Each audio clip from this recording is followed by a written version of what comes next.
Shalom, everyone. All praises to the Most High and to all those who are seeking knowledge, truth, and understanding. Peace be unto you. We're dealing with a lot of things that's happening on this earth today. Multiples of prophetic events that's transpiring today in this hour we're living in. And we need much clarity when it comes to this book here. There's a lot of voices out here saying any and everything that comes to their mind with absolutely no understanding of this Bible. But we need complete clarity. We must remove these strongholds of false teaching and deception that's over our people's minds. We must release them from that. I have a lesson for you that I'm going to deal with today that we're going to give you some clarity in. And it's something you probably heard through the years, more than likely. But there's a lot of voices out here saying any and everything. And it's hard for people to filter through all of this clamor. It's very noisy now when it comes to the Lord is saying, what the Most High is saying. It's a lot of clamor out here. You see a lot that's gleaning off our lessons and teaching from what we say as if they taught or as that is something that they said, trying to appease men to come to them and use them as merchandise. We have a lot of that going on. The Most High God is going to filter the prophets of Baal, and he's going to distinguish them from the true prophets. You're going to see this happening in this hour that we live in. There's a lot of sorcery out here. A lot of voices that people, they just can't seem to navigate in this time that we're in because there's so much being said. So many people out here that's lost in a chasm of darkness when it comes to this Bible. They just don't understand it. They're blind. Then the sorcery is over this country. And then on top of that, you have unlearned pastors that's pushing false doctrine in the mouths of innocent people that really don't know. They just don't know. But we're going to deal with a subject that I know that you probably heard before and that you probably have seen a lot of teachings on. But I'm going to give you some clarity on the Antichrist, the beast. I'm going to show you something. How that the religions on this earth has caused so much confusion in the minds of people until they have pretty much just retracted themselves. And it's really up to the Most High how he deliver and how he deliver his people. We just put the truth out with as much clearness and clarity as we possibly can so you can see it, so you can see that you're being taught wrong and led wrong. You need to know that. What is this Antichrist? The Antichrist that we hear about, the beast. Is it one individual? It's going to rise up in the time we live in. And in the book of 2 Thessalonians chapter 2, I think it's 3 and 4, and exalted himself above all that is called God and poses that. And he's sitting in the temple declaring himself that he is God. Is that what the Bible is saying? An individual rising to power in the time we live in? The beast deceiving the earth as if he's the coming Messiah, but he's really the Antichrist. Like you saw in the picture, the Omen, Catholic mythology. Is that what you're going to grab hold to in this hour here? Let me get your attention. Revelation 13. verse 11. And I beheld another beast coming out of the earth. And he had two horns like a lamb, and he spake as a dragon. What is this chapter talking about here? Is this talking about the Antichrist? One individual rising up out of the midst of a religion, a predominant religion, Catholicism that's on the earth, that's going to have power given by Satan to do miracles and to go deceive. Is that what people are looking for? Is that what this Bible is talking about? We're going to break down the book of Revelation chapter 13. I'm going to show you something. And you're going to see it with clarity what this chapter is talking about. You're going to see it. And we're going to see if it's talking about one individual rising to power, deceiving the earth, causing them to receive a mark, what they call the mark of the beast. Is that what the Bible's saying? Is that what this Bible talking about? Revelation 13, they try to correlate it. 2 Thessalonians chapter 3. That's another breakdown, though, that I'm going to deal with at another time. I'm not going to deal with that, particularly with the breakdown of the book of Revelation chapter 13, because I have to go into some historical background. You cannot understand specifically this chapter without knowing history. Impossible. If you're trying to understand it without history, you're just making up something. That's what you're doing, just making it up. Because this Bible is history. John saw it in a vision, and it came in metaphors. And the Most High must open your mind to it. Otherwise, you will never see it. Watch this. And behold, another beast coming out of the earth, two horns like a lamb, spake as a dragon. Let's go to Ecclesiastes. 1 John first. Let's do 1 John. Watch this. So stay with me. This is kind of a lengthy lesson. But get your notepads ready. Pencil. Make sure you write down. And I'm going to share some of the links of the historical attributes or the historic events that we're going to display here in this text. It's impossible to see it without history. So just bear with me, because I'm going to show you some history. Go to 1 John. Watch this. Go to 1 John 2. Watch this. Verse 18. Watch what he says here. Little children, it is the last time. And as ye have heard, that Antichrist shall come. Even now are many Antichrists, whereby we know that it is the last time. They went out from us, but they were not of us. For if they have been of us, they would no doubt have continued with us. But they went out that they might be made manifest that they were not all of us. So there was Antichrist coming against the teachings of the apostles and Paul. There was Antichrist. Some, particularly the leaders of Israel, the Pharisees and the Sadducees, coming against the death and also the resurrection of Jesus and his atonement for the children of Israel. They was coming against that. They didn't believe it. That his death was a perpetuation for the sins of Israel. They didn't believe, some didn't believe in the resurrection. So they went out from us.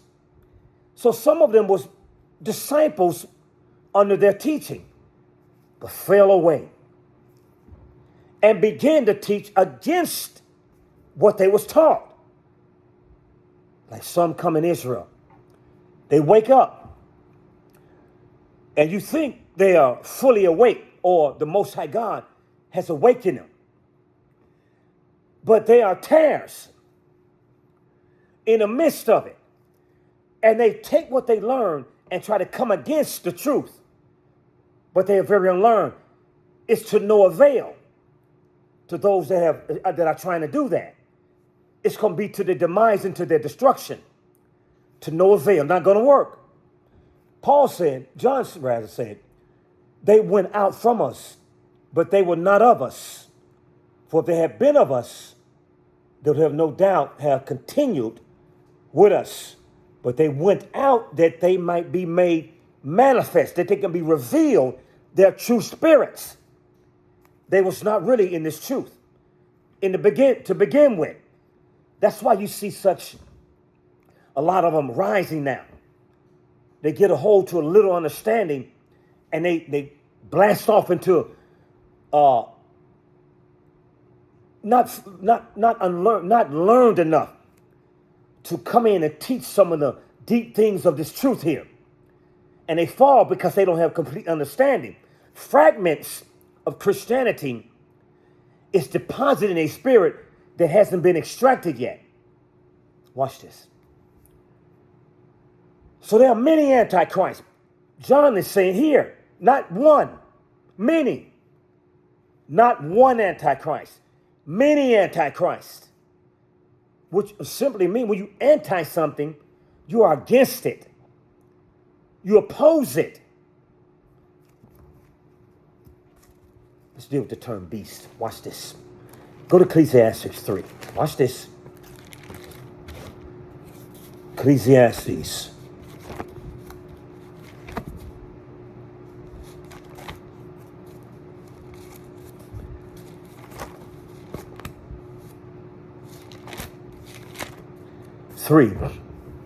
Verse 16.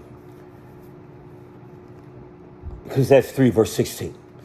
And he said, moreover, I saw under the sun the place of judgment, that wickedness was there, and the place of righteousness, that iniquity was there. And I said in mine heart, God shall judge the righteous and the wicked, for there's a time, there's for every purpose, for every work. I said in my heart concerning the estate of the sons of men, that God might manifest them or reveal them, and that they might see themselves as beasts. Jump back up, verse 17. And I said in my heart, God shall judge the righteous and the wicked. Jump back down to verse 18. And I said in my heart concerning the estate of the sons of men, that God might manifest them, that they might see themselves are beasts, that they themselves are beasts, comparing wicked men to beasts, like John saw rising up, beasts out of the earth. We're going to give you some clarity. So beasts is not going to talk about animals, men. And in certain cases, wicked men is compared to beasts. Watch this. Watch this. Watch this. Let's get some more. Go to Daniel. Watch this. I'm going to show you. We're going to give you some clarity on the Antichrist and the beast. Watch this. Daniel 7, verse 1. In the first year of Belshazzar, king of Babylon, Daniel had a dream, vision of his head upon his bed. Then he wrote the dream and told the sum of the matter, the conclusions of it. Daniel spoke and said, I saw in my vision by night, and behold, watch what he says, 4 winds of heaven strove upon a great sea, and 4 great beasts came up from the sea, diverse from one another. Daniel said, saw four winds of heaven strove upon the great sea. The term strove means to struggle or fight vigorously with. Four winds of heaven, watch this, and four great beasts came from the sea, diverse from one another. What does all that mean? Watch this. We're going to see. Go to Hosea. Watch this. Stay with me. We're going to show you. Go to Hosea. Watch this. I'm going to show you. Go to Hosea 1. Watch this. And verse number 10. Watch this. Yet the number of the children of Israel shall be as the sand of the sea. So people are compared to a sea. And he saw the winds strove against the sea, and four beasts came up out of the sea. Four beasts came out of the sea. Four nations came up out of a multiplicity of people groups or people. Four nations. But how? He said there was four winds of heaven that strove against the sea. What does that mean? Watch this. Watch this. Go to Zechariah. Go to Zechariah. Watch this. Zechariah 6. Watch this. Watch. Let's do Ezekiel first. Then we're going to come back. Go to Ezekiel 1. Watch this. What does it mean? The four winds strove upon the sea. The four winds struggling, moving vigorously against the masses of people. That's what it's saying. What is the four winds, though? What does that mean? Watch this. Ezekiel chapter 1. Watch this. Let's start at verse 1. Now it came to pass in the 13th year, 4th month, in the 5th day of the month, I was among the captives by the river Shabar, the prophets of Israel, slaves with their people. Watch this. And the Most High God woke up the prophets in the midst of captivity, like he's doing now. And that the heavens were open. And I saw visions of God, 5th day of the month, which was the 5th year of the king Jehoiakim's captivity. The word of the Lord expressly unto Ezekiel the priest, the son of Buzi, in the land of the Chaldeans, by the river of Chabar. And the hand of the Lord was there upon him. Watch what he says here, verse 4. And I looked, and behold, a whirlwind came out of the north. A wind. A great cloud and a fire enfolding itself, and the brightness was about it, and out of the midst thereof is a color of amber, and out of the midst thereof fire. Also out of the midst thereof came likeness of four living creatures, and there was there upon appearance, they had the likeness of a man. So what came out of heaven and came as a whirlwind out of heaven, the clouds. What came out of that? Living creatures. Watch this. Watch this. Watch this. As for the likeness of the living creatures, their appearance was like burning coals of fire, and like appearance of lamps.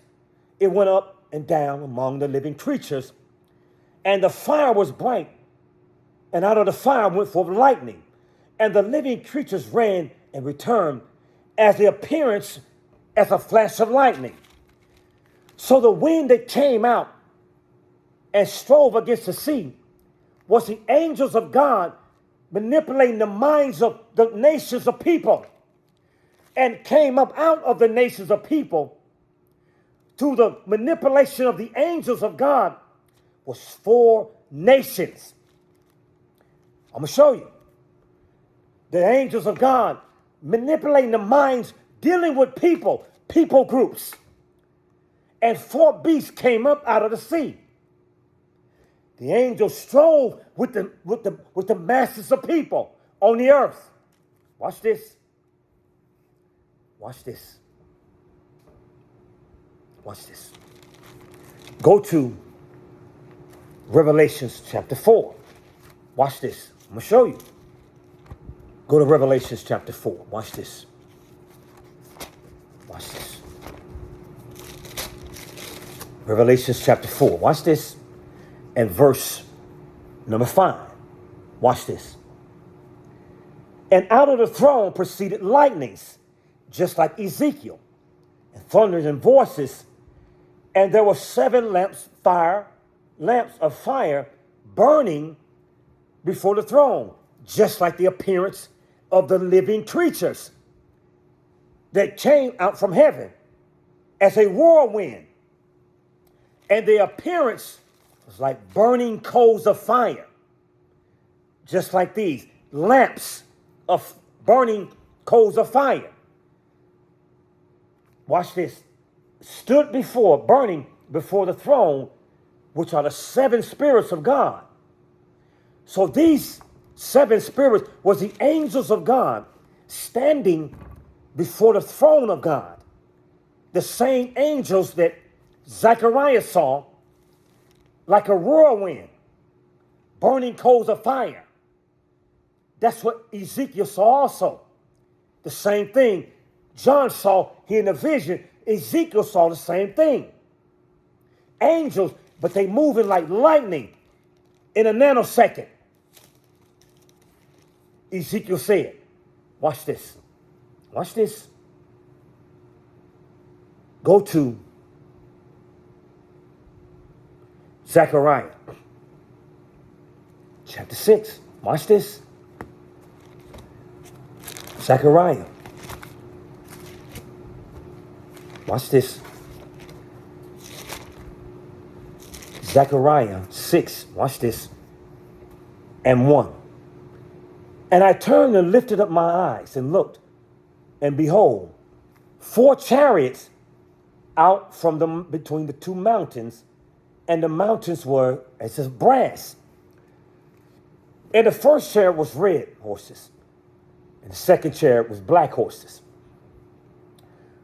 And the third chariot was the white horses, the 4th chariot grizzled and bay, the same horses that's revealed in the book of Revelation chapter 6. These are the same horses. Then I answered and said unto the angel that talked with me, what are these, my Lord? And the angel answered and said, these are the 4 spirits. Revelation chapter 4, there were 7 spirits, lamps of fire. Ezekiel saw them come unfolding out from heaven as lamps of fire, burning coals of fire, moving like lightning. Zechariah seeing the same thing. Yes, these are the 4 spirits of heaven, of the heavens, which go forth from standing before God of all the earth. The black horses which are there go forth into the north country, which were the Chaldeans or the Babylonian was, to manipulate King Nebuchadnezzar, to go in war and take over the nations of the north, and to put them all in captivity, including the children of Israel, revealed in the book of Jeremiah chapter 25. Watch this.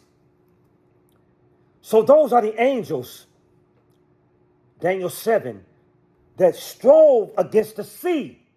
Like here, they go forth and manipulate minds of people. And 4 beasts came up out of the sea, nations of people. Watch this. Watch this. Go to Daniel 7. Watch this.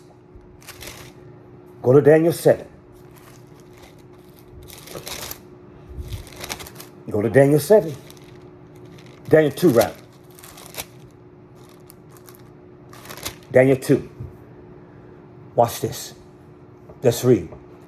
2 and verse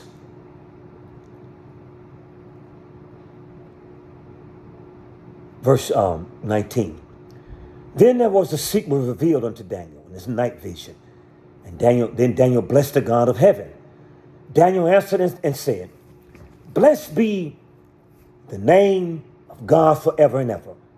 For wisdom and might are his. And he changeth times and seasons.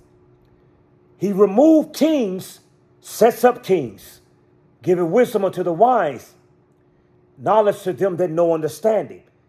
So he sets up nations that he pulls out of the sea of people. He sets them up. And he can remove them. He revealed the deep secret things. He knoweth what is in the darkness, and the light dwelleth in him. He knows what's in the darkness, the things that they're planning. And he moves his angels to move king's heart. And he sets up kingdoms on the earth by the angels. And he removed them by his angels. Those were the winds that strove against the sea. And four beasts came up out of the sea. Watch this. Go to Isaiah. Watch this. I'm going to show you. We're going to break down the book of Revelation, chapter 13. Go to Isaiah. Watch this. 57. Verse number 20. Watch this. But the wicked are like a troubled sea, when it cannot rest, whose water cast up mire and dirt. So wicked men are compared as a sea. Men in itself, nations are compared, or the multiplicities of people are compared to a sea. Now go back to Daniel. Let's read it now. You can see it. Daniel 7. Now you're going to be able to see it. The vision with clarity now, with clearness. Watch this. Verse 2, 7 and 2. Then Daniel spake and said, I saw my vision by night, and behold, four winds, the angels of heaven, strove upon the great sea, upon the nations of people. And four great beasts, four nations, came up from the sea, from amongst people, diverse, different from one another. And the first was like a lion, had eagle's wings. So now, the Most High has given him characteristics of the nations. We're not going to go into that, but we're going to show you something. Watch this. Watch this. Stay with me. Go to Revelation. Watch this, verse 13. We're going to break it down for you. Watch this. We're going to show you. Revelation 13. It's a reason why he gives the nations the characteristics of animals. It's a reason. I'm going to show you. I'm going to show you. Because it represents how they come and destroy and consume, and the power that they're coming with. That's why he uses symbolism as animals. Revelation 13, verse 1. Watch this. Now, you're going to be able to see it as I read it. But I'm going to give you some timelines to history in this breakdown of Revelation 13. Watch this. And I stood upon the sand of the sea. So he's standing upon the sand of the sea. He's looking at the multiples of nations. So he's standing there. And I saw a beast. I saw a nation rise up out of the multiples of people. Rise up out of the sea. Having 7 heads, 10 horns, and upon the horns 10 crowns, and upon his head the name of blasphemy, lies, Blasphemies are filthy, dirty lies, abominable, detestable lies against God. So now you see it. You saw a beast a nation rise out of a sea of people. And from this beast sprouted or splintered different nations from the same beast, though, that became kingdoms because crowns was on their head. Watch this. What is it, though? Upon his head, the name of blasphemy. Having 10 horns, 10 crowns, 7 heads. What is that saying? Go back over one chapter. Revelation 12, verse 3. We got to show it to you because it must be revealed with clarity. And there appeared, verse 3, another wonder in heaven. So this is when something is a wonder, it's a great astonishment. There's a greatness and an astonishing wonder in the heavens. Behold, a great red dragon having 7 heads, 10 horns, 7 crowns, and upon his head. In Revelation 13, the great red dragon was called a beast. The beast was called the great red dragon. Same thing. But who is it? Who is this great red dragon here? Let's read some more. And his tail, whose tail? The dragon, the great red dragon tail, drew a third part of the stars of heaven and did cast them to the earth. And the dragon stood before the woman, which was ready to be delivered, for to devour the child as soon as it was born. Who is this great red dragon that stood before the child to devour the child before it was born and drew a third part of the stars of heaven? What does that mean? Let's find out. Let's go to the stars of heaven, Deuteronomy 10. And let's see. Deuteronomy 10, verse 22. Let's see who the stars of heaven is. Thy fathers went down into Egypt with 70 persons. 70 persons. And now the Lord thy God has made thee as the stars of heaven for multitude. The children of Israel is compared to the stars of heaven. But the great red dragon his tail drew a third part of the stars of heaven. And then it stood before the woman to devour the child before it was born. Who did that? Let's go. We know who the stars of heaven is. Go to Matthew chapter 2. Let's see. Watch this. Watch this. Matthew 2, verse 13. Who stood before the woman to devour the child before it was born? Watch this. And when they were parted, behold, the angel of the Lord appeared unto Joseph in a dream, saying, Arise, take the young child and mother, and flee into Egypt. And be thou there until I bring thee a word.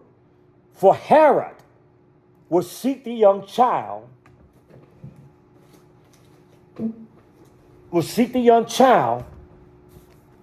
to devour, to destroy him rather. So who stood before the young child to devour it? Herod. Who is Herod? The Zondervan Bible Dictionary. I didn't write this book. Let's see. J.D. Douglas and Merrill C. Tenney. Let's see who who Herod is. Let's see. Herod the Great, when the Roman ruler of Pompeii organized the East, 63 BC, he appointed Hyrcanus, the second person of the name, to be a high priestly ruler over Galilee, Samaria, Judea, Perea, Antipater, and Idumean was Hyrcanus' senior officer. Gabinius modified Pompeii's arrangements in 57 by reducing Hyrcanus' authority, dividing the ethnarchy into an autonomous communities. Herod the Great was over Judea. That's who Herod the Great was. Watch this. Herod followed the policies of Hellenization. We're going to get into some of that in history. We're going to show you something a little bit deeper. Establishing games in Jerusalem, adoring many of the Hellenistic cities of his domain. At the same time, he sought to reconcile the Jews who hated his pro-Roman and Hellenizing policies, who never forgave him for his Edomite blood. He was an Edomite. He was a descendant of Esau. The great red, now go back. Go to Genesis 25. Watch this. Genesis 25. Watch this. Let's read about Isaac, Rebekah, Jacob, and Esau. Watch this. And Isaac entreated the Lord for his wife, Genesis 25, 21, because she was barren. And the Lord entreated of him. And Rebekah, his wife, conceived. And the children struggled together within her. And she said, if it be so, why am I thus? And she went to inquire of the Lord. Why is this, I'm having problem with this pregnancy if it's from the Most High? Why is there such a struggle? What's going on? The Lord said unto her, two different nations, two different people groups, two different distinguishing people reside in you, Rebekah. Not the same people. Two different nations, distinct from one another. It's in thy womb. Two manner of people. They have different mannerisms. They think different. They move different. They speak. They act differently. The mannerisms are different. Shall be separated in thy bounds, and the one people shall be stronger than the other. The younger and the elder shall serve the younger. And when her days were to deliver was fulfilled, behold, there was twins in her room, fraternal twins. They shared the room together, not identical.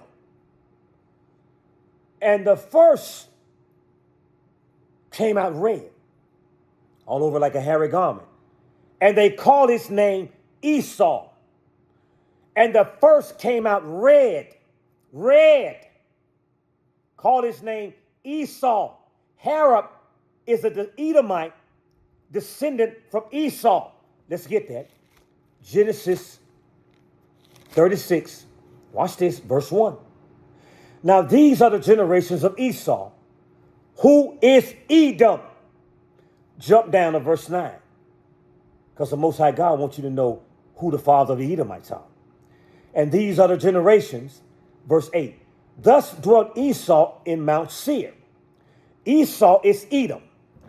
When you see the term Mount Seir, Edom, it is telling you about the nation of Esau. Verse 9. And these are the generation of Esau, the father of the Edomites in Mount Seir. Herod was a descendant from Esau, which is what? The forefather of the Roman Empire. Watch this. Watch this. Go back. Revelation 12, verse 3. Watch this. Now, you're going to understand. And his tail drew a third part of the stars of heaven. Children of Israel, cast into the earth. They destroyed the children of Israel, 70 AD. And the dragon stood before the woman, which was ready to deliver, for to devour her child as soon as it was born. Who stood before the woman? Who stood before Israel? Israel is called the woman. Let's prove that. Go to Isaiah. Go to Isaiah 54. Watch this. Verse number 6. Let's jump up to verse 5. For thy maker is thy husband. The Lord of hosts is his name, and thy Redeemer, the Holy One of Israel. The God of the whole earth shall he be called. So the Most High is the husband. For the Lord have called thee a woman forsaken. Go back to Revelation 12 and 4. And his tail drew a third part of the stars of heaven, Israel, cast them to the earth, fall from rulership, destruction of them. Dragon stood before the woman. Herod stood before the woman. Descendant of, they hated his Hellenization and his pro-Roman policies. And his what? Edomite ancestry. He was from the lineage of Esau, whom the Lord hated. And Esau was what? Red all over. The great red dragon. Who stood before him? The descendant. Esau, Edomite, is called the great red dragon, which is the forefather of the Romans, the Roman Empire.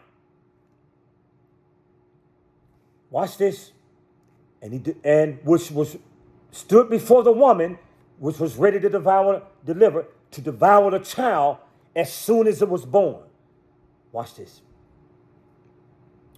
And she brought forth a man-child who was to rule nation, talking about Christ, through what? She, the woman, Israel, rod of iron.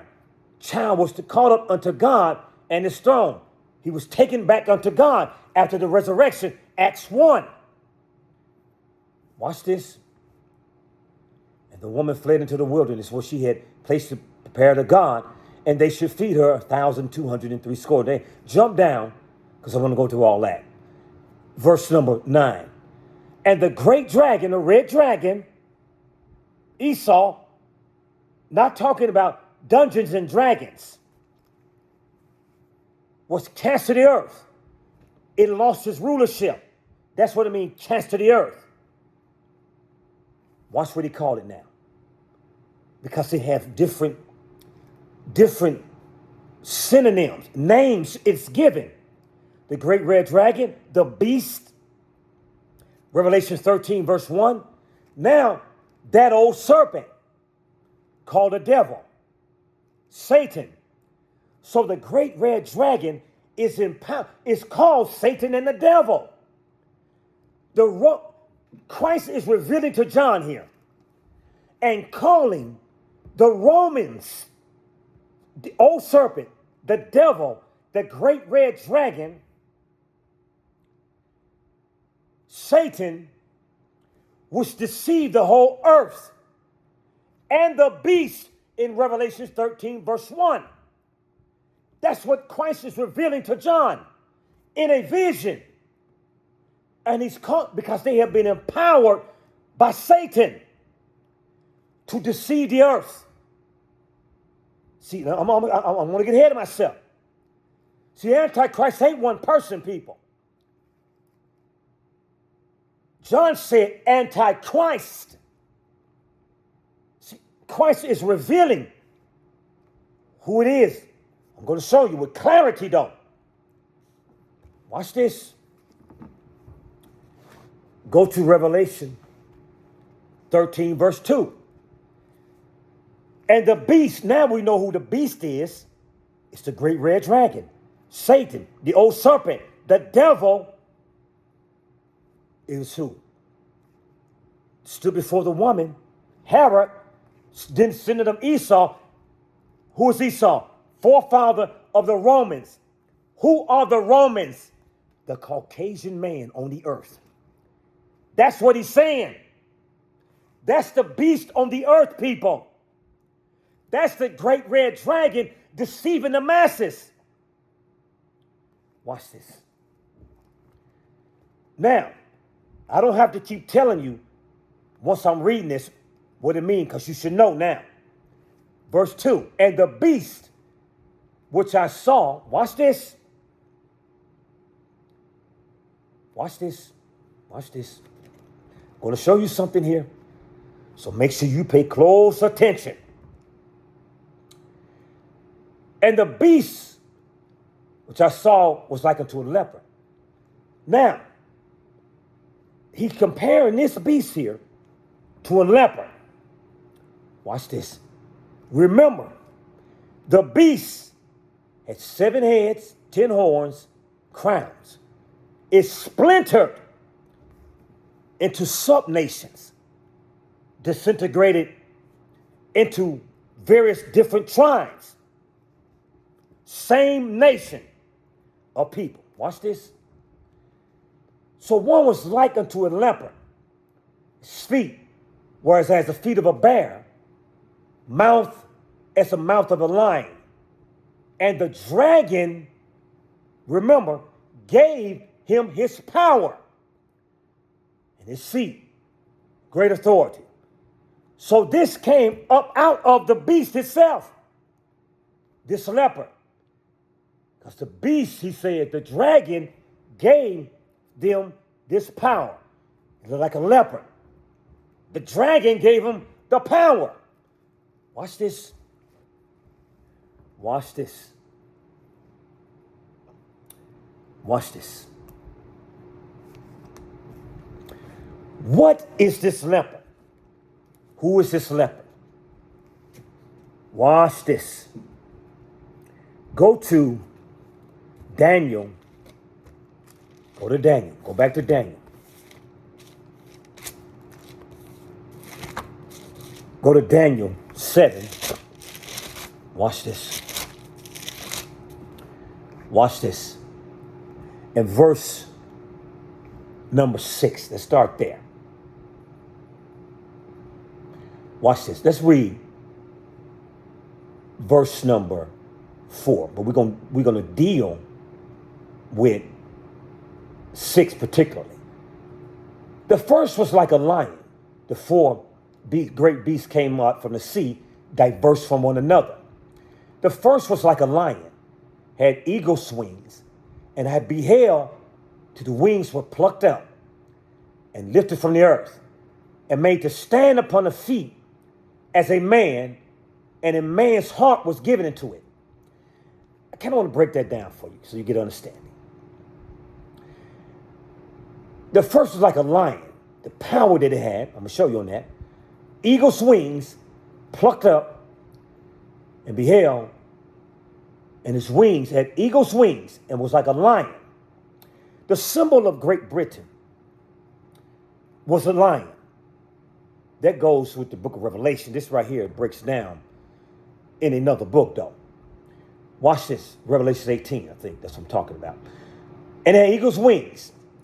The symbol of America is the eagle. I beheld till the wings were there plucked out. That was the Declaration of Independence. America coming out of Great Britain, plucked out of their same nation, same beast, plucked up out of it. And it was given a man's heart, was given into it. It became independent as another nation, people group. Watch this, verse 5. And behold, there was another beast, second like a bear, raised up one side, had 3 ribs in the mouth between the teeth. And they said thus unto it, arise, devour much flesh. Watch this, verse 6, though. It's particular what I want. And after beheld another like a leopard,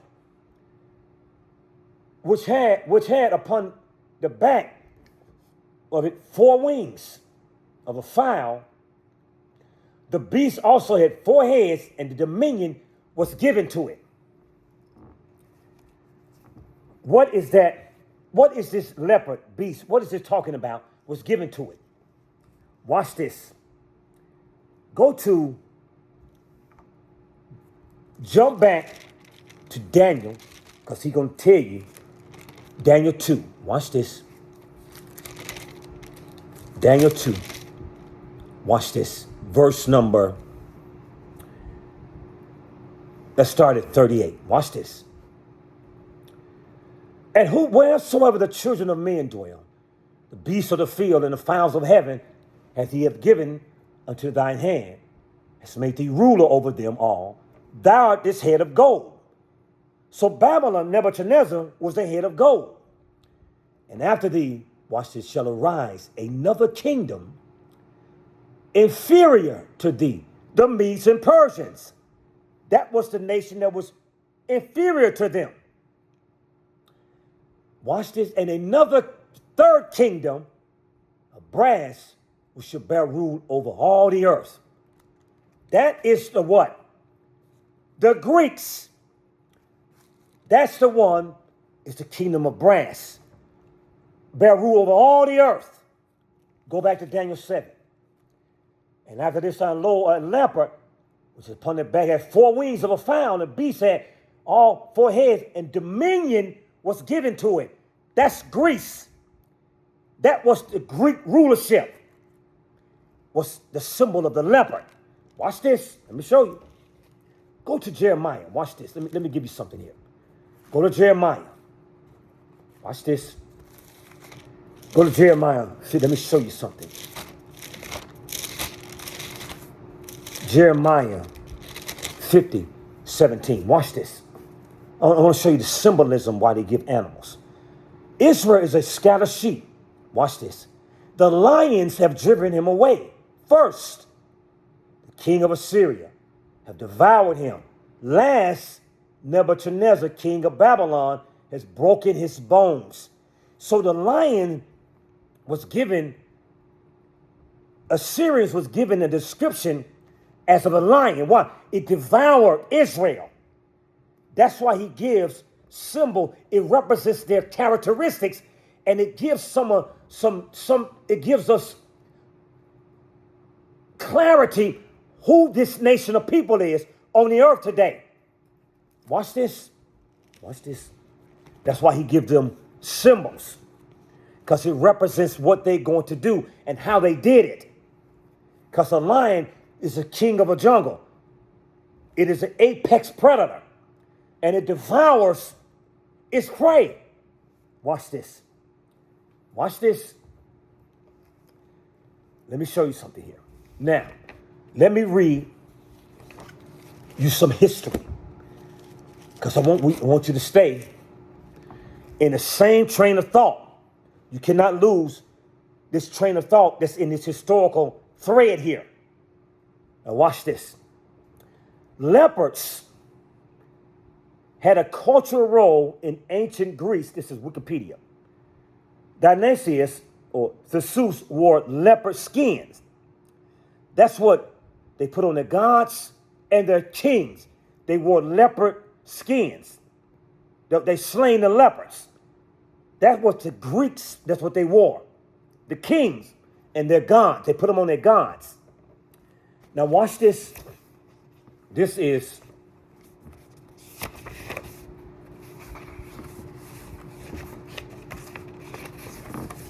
some history. Let me show you something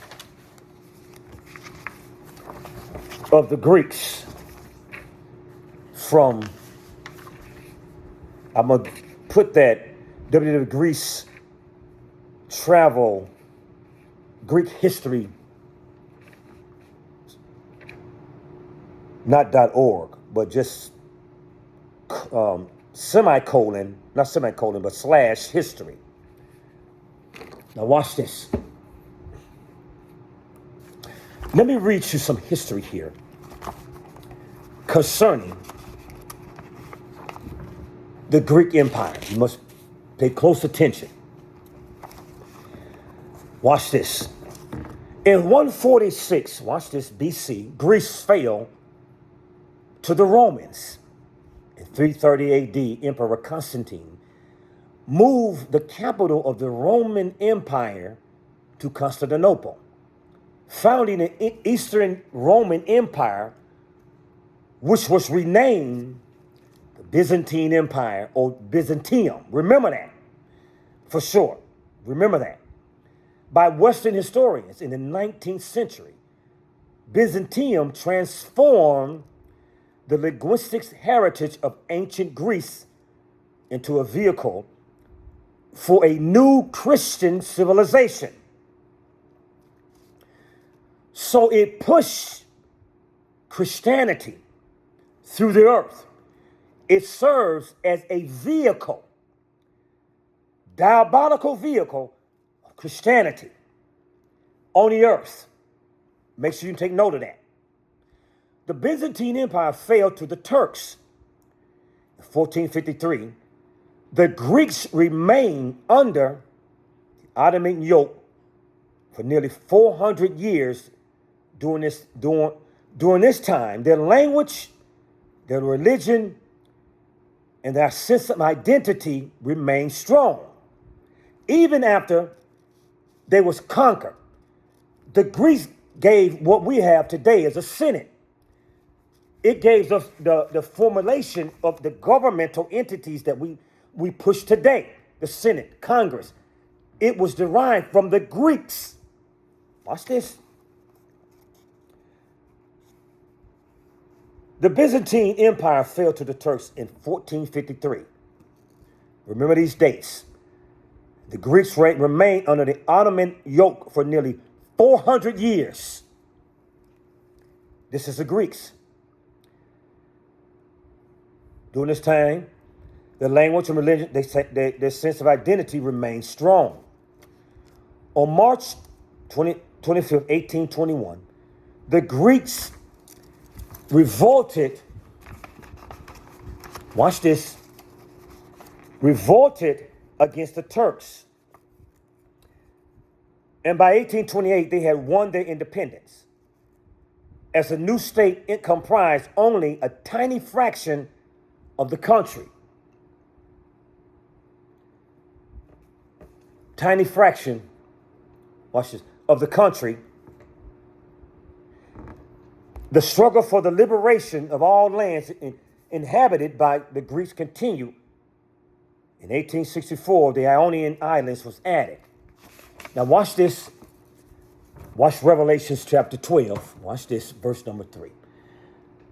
And I saw one of the heads as it was wounded to death, and his deadly wound was healed, and all the works wondered after the beast. The beast was the Greeks. The Greeks fell to the Romans and was under, after that, was under the Byzantine Empire fell. Through the Ottoman Turks, the Romans. They was conquered by them, the Ottoman Turkish Empire, in 1453. The Greeks remained under the Ottoman yoke for nearly 400 years. Watch this. In 1821, the Greeks revolted against the Turks, but their identity remained strong. Their sustenance, their language and language remain strong even to this day. That's why it said, and I saw one of the heads as was wounded to death. The Greek Empire. Watch this. And his head had a deadly wound was healed, and all the world wondered after the beast, which was the leopard in this case now, which is the Greeks. How did they wonder after them? I'm going to show you. Watch this. I'm getting ready to show you. Watch this. Watch this. Let me finish reading. On the death of Alexander, a bitter struggle broke out among his generals for the succession. The clashes and the quarrels lasted 3 centuries in the Macedonian Empire. We're going to get you some of that in the Maccabean, in the Apocrypha.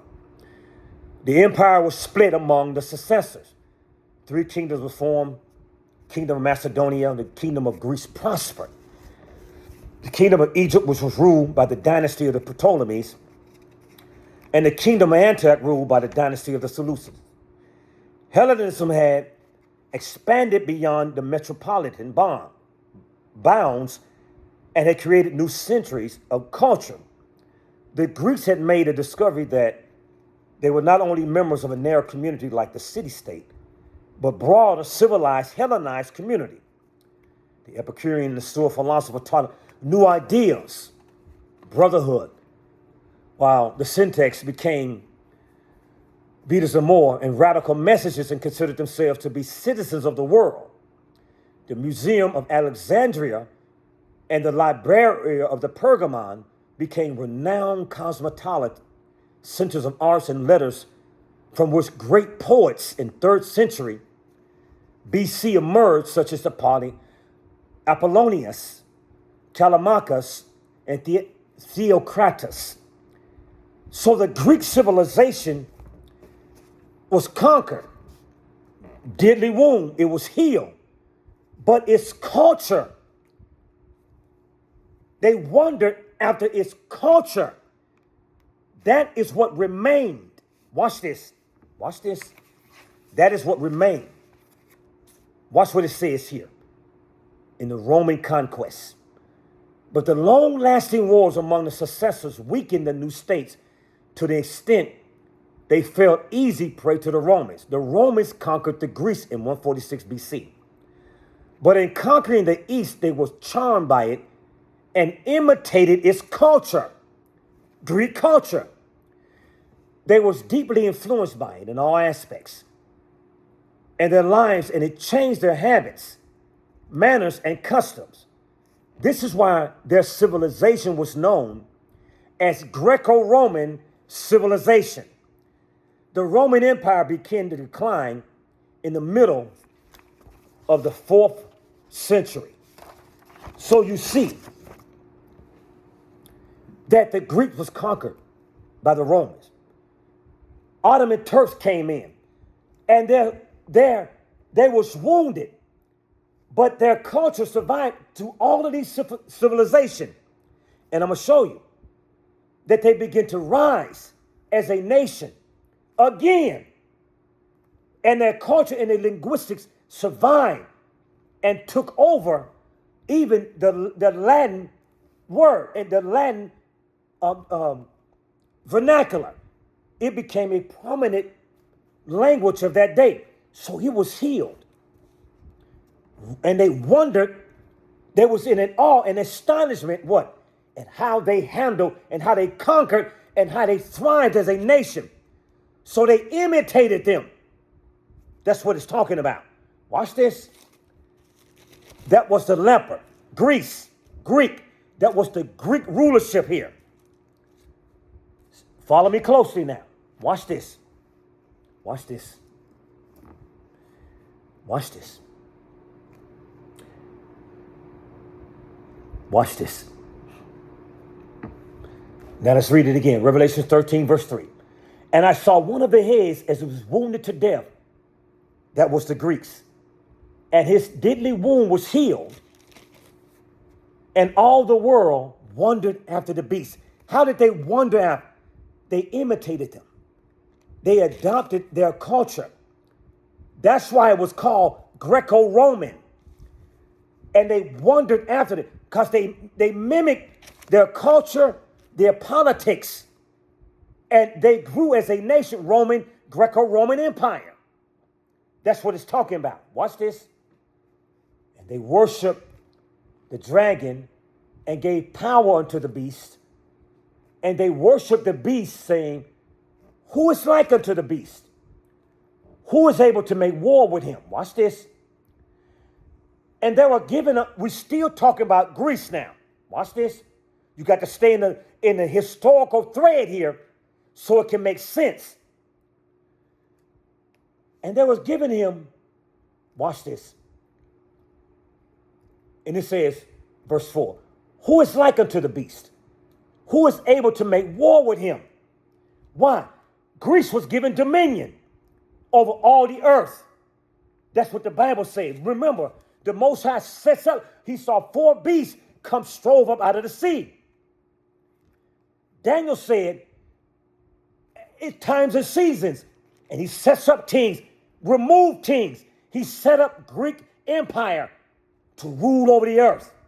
Watch this. And this is what he said. And they worshiped the dragon and was gave power unto the beast. And they worshiped the beast, saying, who is like unto the beast? Who is able to make war with him?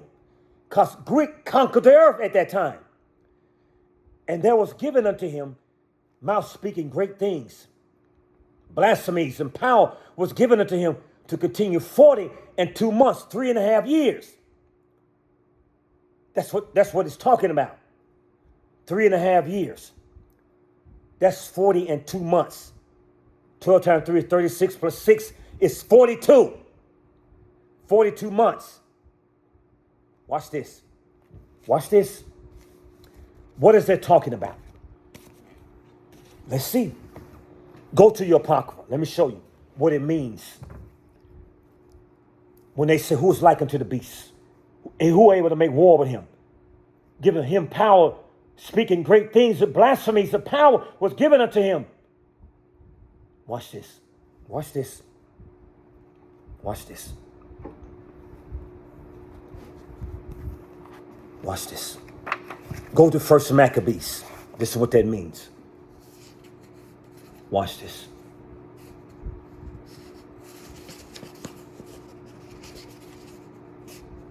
Watch it. Let me show you something here. Watch this. I gotta show you.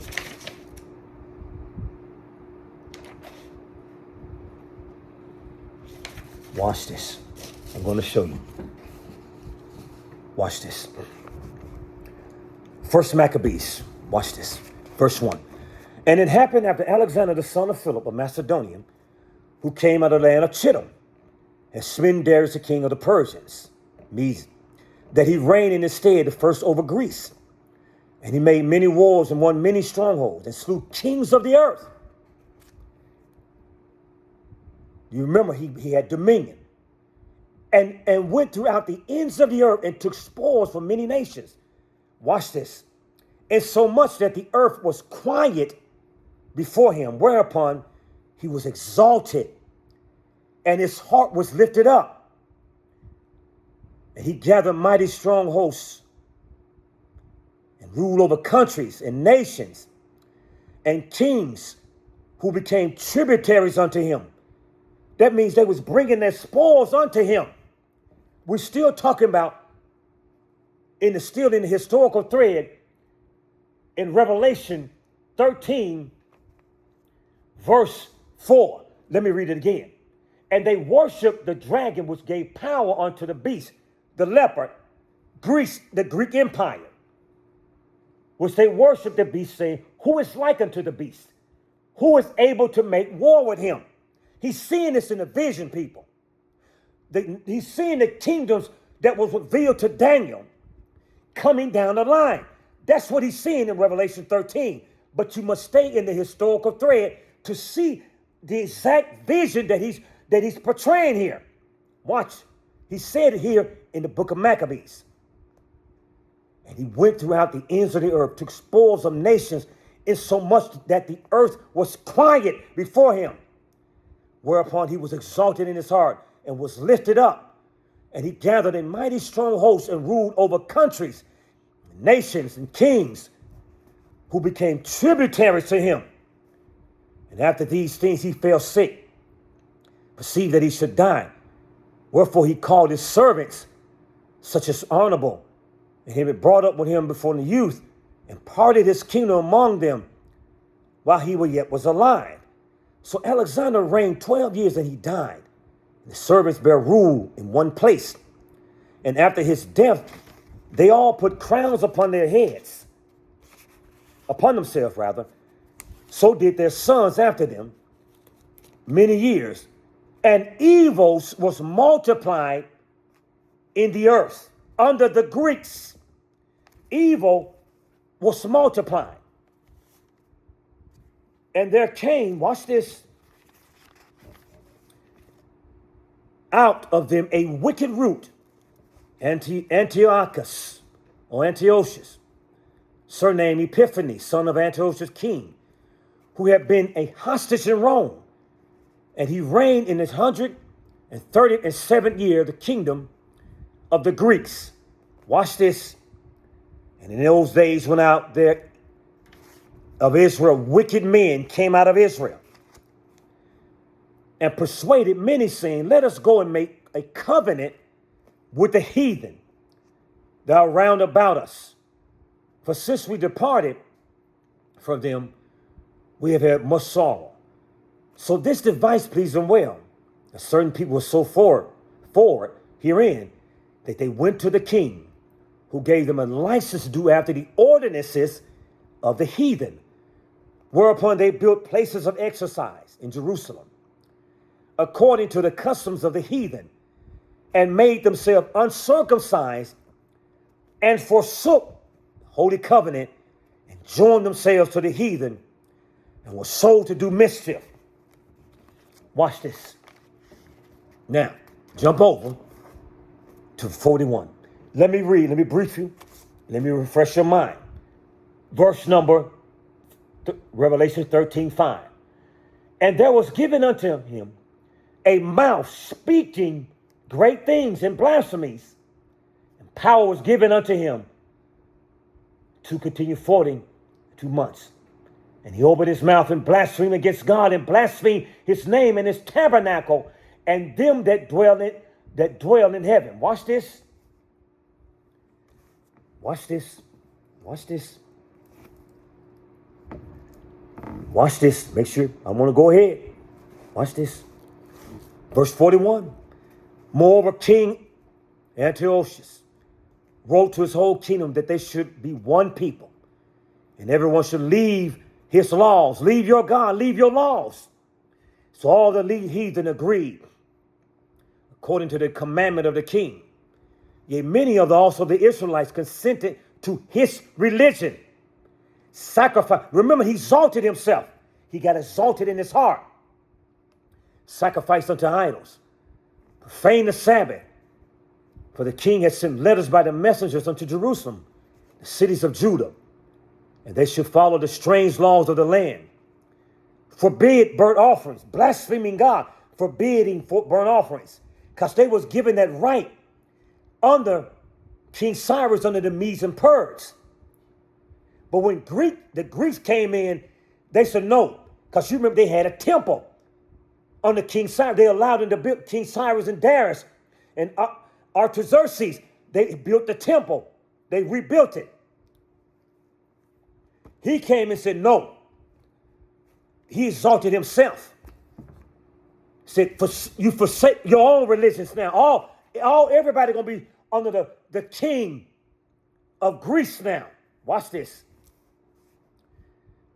For this king has sent letters to the messengers unto Jerusalem, to the cities of Judah, that they should forsook, that they should follow the strange laws of the land, forbid burnt offerings and sacrifice and drink offerings in the temple, and that they should profane the Sabbaths and festival days, and pollute the sanctuary and the holy people, set up altars, groves, chapels of idols, sacrifice unto swine's flesh, unclean beasts, that they should leave the children uncircumcised, make their souls abominable with all manner of uncleanness and profanation. That's corruption. To the end that they may forget the law, change all the ordinances, and whosoever would not do according to the commandment of the king, he should die or be put to death. So now you see what the king was doing under the Greek reign. We still in the train of thought under the leopard. He's still talking about Greece here in Revelation 13, 2 down all the way to 7. Now watch this. Let me read it again so you can see it. 13 and 5. And there was given to him mouse. Let's start up to verse 4. And they worshiped the dragon that gave power unto the beast. The Greek in this notation here. And they worshiped the beast, saying, Who is like unto the beast? Who is able to make war with him? He conquered the earth. And nation was bringing tributaries to him. We read it. And there was given unto him a mouth speaking great things, blasphemies. Power was given unto him 40 days, 42 months. And he opened his mouth and blasphemed God. What did he do? Forsook the whole. He sacrificed swine flesh on the altars in Jerusalem, under the temple rather, that was built. Swine's flesh. That's blaspheming God. Forsook the covenant. You can't circumcise your children. He was blaspheming God. Watch this. Blaspheming his name and his tabernacle. They were sacrificing swine's flesh in the tabernacle. And them that dwell in heaven. Now watch this.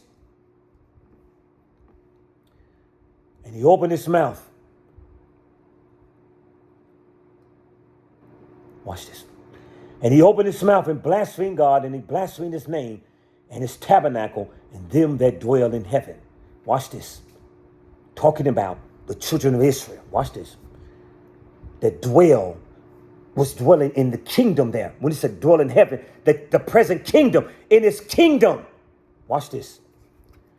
And it was given unto him to make war with the saints and to overcome them. And power was given him over all kindreds and tongues and nations. Watch this. Watch this. That's what he was given.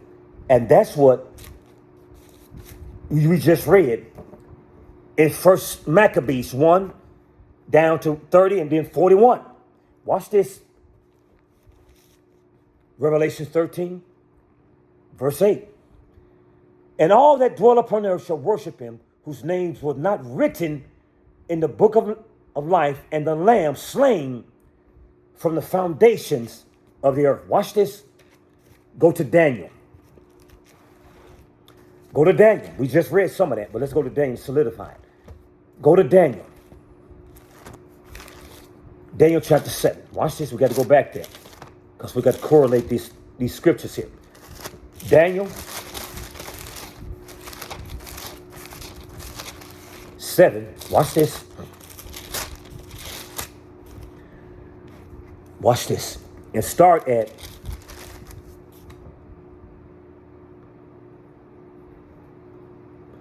watch this, verse 15. And I, Daniel, was grieved in my spirit, in the midst of my body, and the visions of my head troubled me. And I came near unto one of them and stood by and asked him to the truth of all of this. So he told me and made me know the interpretation of the things.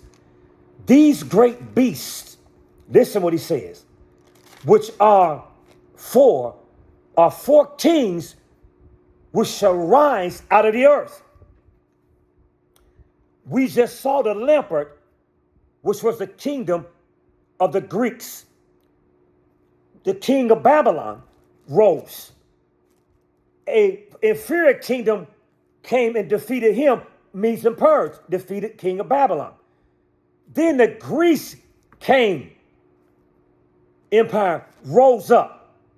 That was the three nations. He said, are four kings which shall rise out of the earth. We just read about Alexander, son of Philip the Macedonian. We just read it. Watch this. But the saints of the Most High shall take the kingdom and possess the kingdom forever, even forever.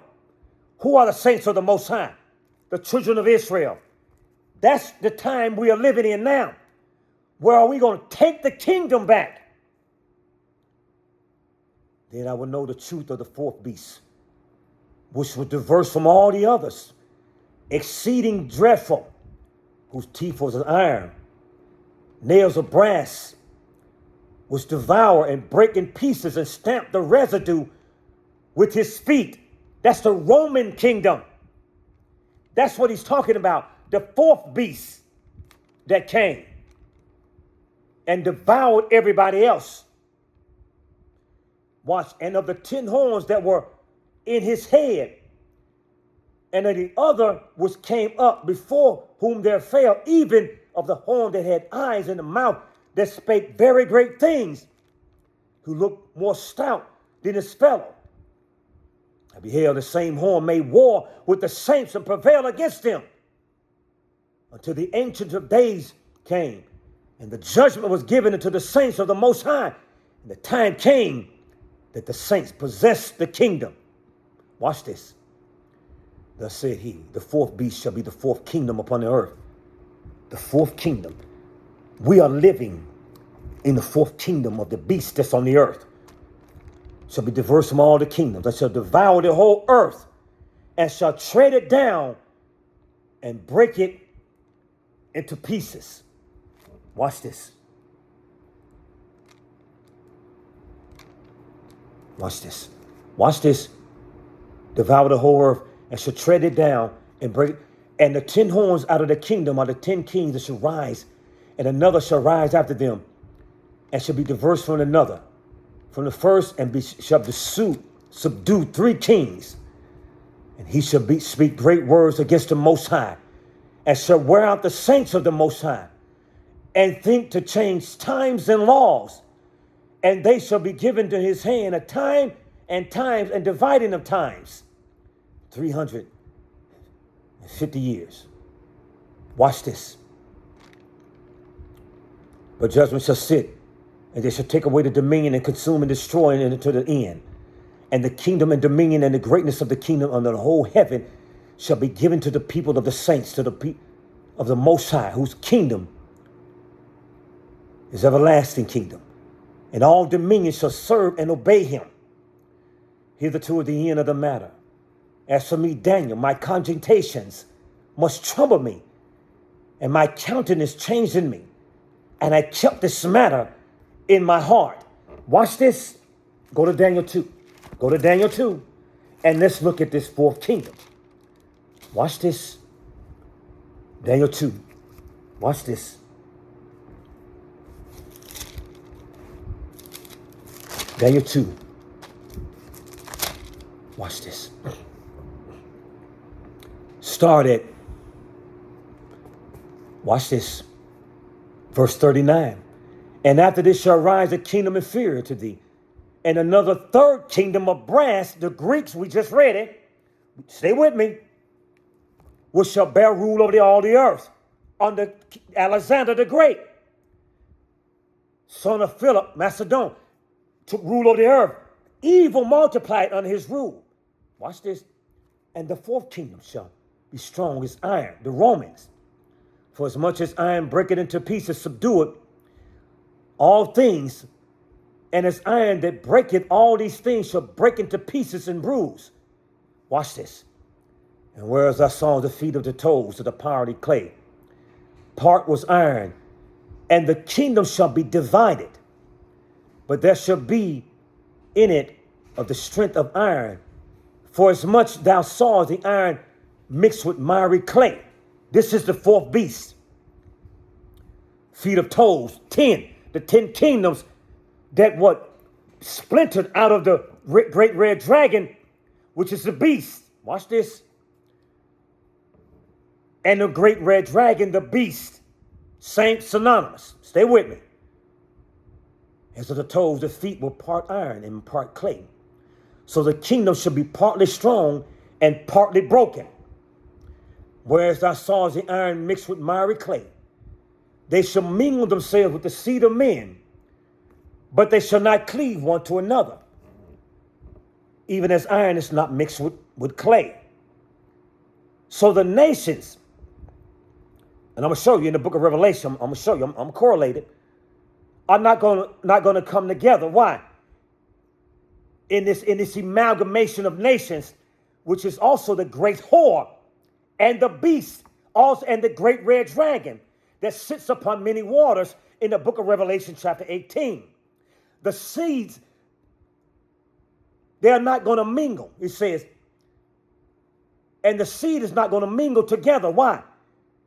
Tension amongst people groups in the great melting pot, which is the great whore, which is America, that's sitting upon many waters.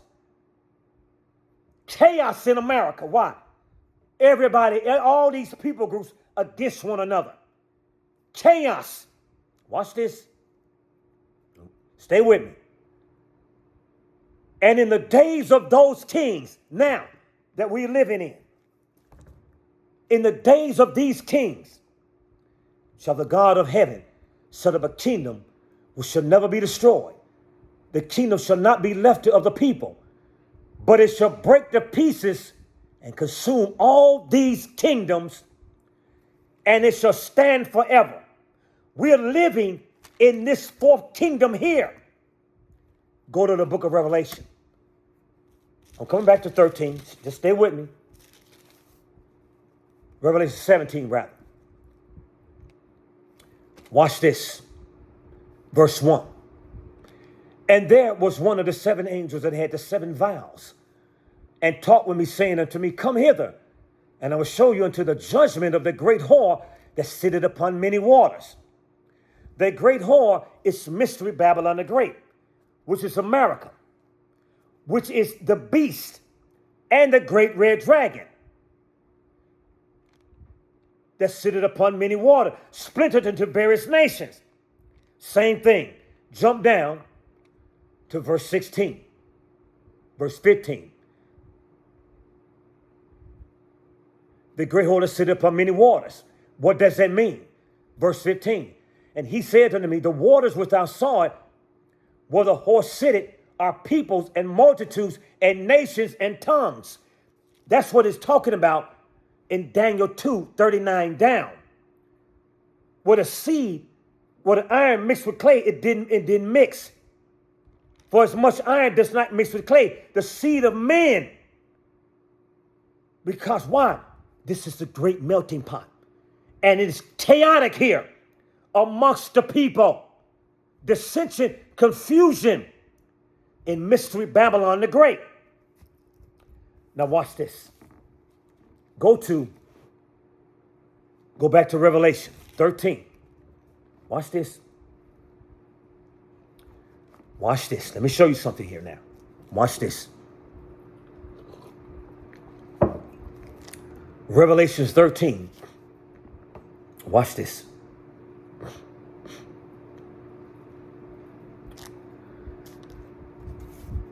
Verse 9. Watch this. If any man have an ear, let him hear. He that leadeth into captivity shall go into captivity. He that killeth with a sword must be killed with the sword. Here's the patience and the faith of the saints. What were they doing? Because we're still in the train of thought, people. This is talking about the third kingdom here, which is Greece. Go back. Let me refresh your mind what he was doing. For the king sent letters, Maccabees 40, this is 44. For the king sent letters by messengers unto Jerusalem, city to Judea, that they should follow strange laws of the land, and forbid burnt offerings and sacrifices and drink offerings in the temple, and that they should profane the Sabbath and festival days, and pollute the sanctuary and the holy people. How did they do it? I'm going to read it again so you can see it. Set up altars, groves, and chapels of idols. Sacrifice swine's flesh. Where? The sanctuary. Unclean beasts, that they should also leave their children uncircumcised, to make their souls abominable with all manner of uncleanness, profanation, to the end that they might forget the law, change all the ordinances, and whosoever would not do according to the commandment of the king, he said he should die. Go back to Revelation. Verse 8. And all that dwell upon the earth. No, go back up to verse 6. I want you to see it. And he opened his mouth and blasphemed God, to blaspheme his name and his tabernacle, and them that dwell in heaven, the kingdom, his kingdom here on earth. And it was given unto him to make war with the saints. He made war with the children. We just read it. And to overcome them. He overcame them. And power was given over him all kindreds and tongues and nations. Turn back over to Maccabees. Watch this. Let me read it again so you can see it. And it happened after Alexander, the son of Philip, a Macedonian, who came in the land of Chittim, had smitten Darius, king of the Persians and Medes, that he reigned in his stead, first over all Greece. And he made many wars and won many strongholds, and slew the kings of the earth. And won many strong, and slew kings of the earth, and went throughout all the ends of the earth, and took spoils of many nations, insomuch that the earth was quiet before him. Whereupon he was exalted, and his heart was lifted up. Go back. Let me read it again. And all that dwell on the earth, watch what it says. Verse 7. And it was given to him to make war with the saints, to overcome them. The power was given to him over all kindreds and tongues and nations. And all that dwell upon the earth shall worship him, whose names were not written in the book of life. The children of Israel, some of the wicked root came out of Israel and consented to the ways of the heathen. Those are the ones that's not written in the book of the life, because the only names written in the book of life are the children of Israel. Watch that, I'm going to show you. Slain before the foundations of the world. Now watch this. Let me prove that in Daniel 12 before we go for further. Watch this. Go to Daniel 12. Watch this. I hope you're seeing this. Watch this, Daniel 12.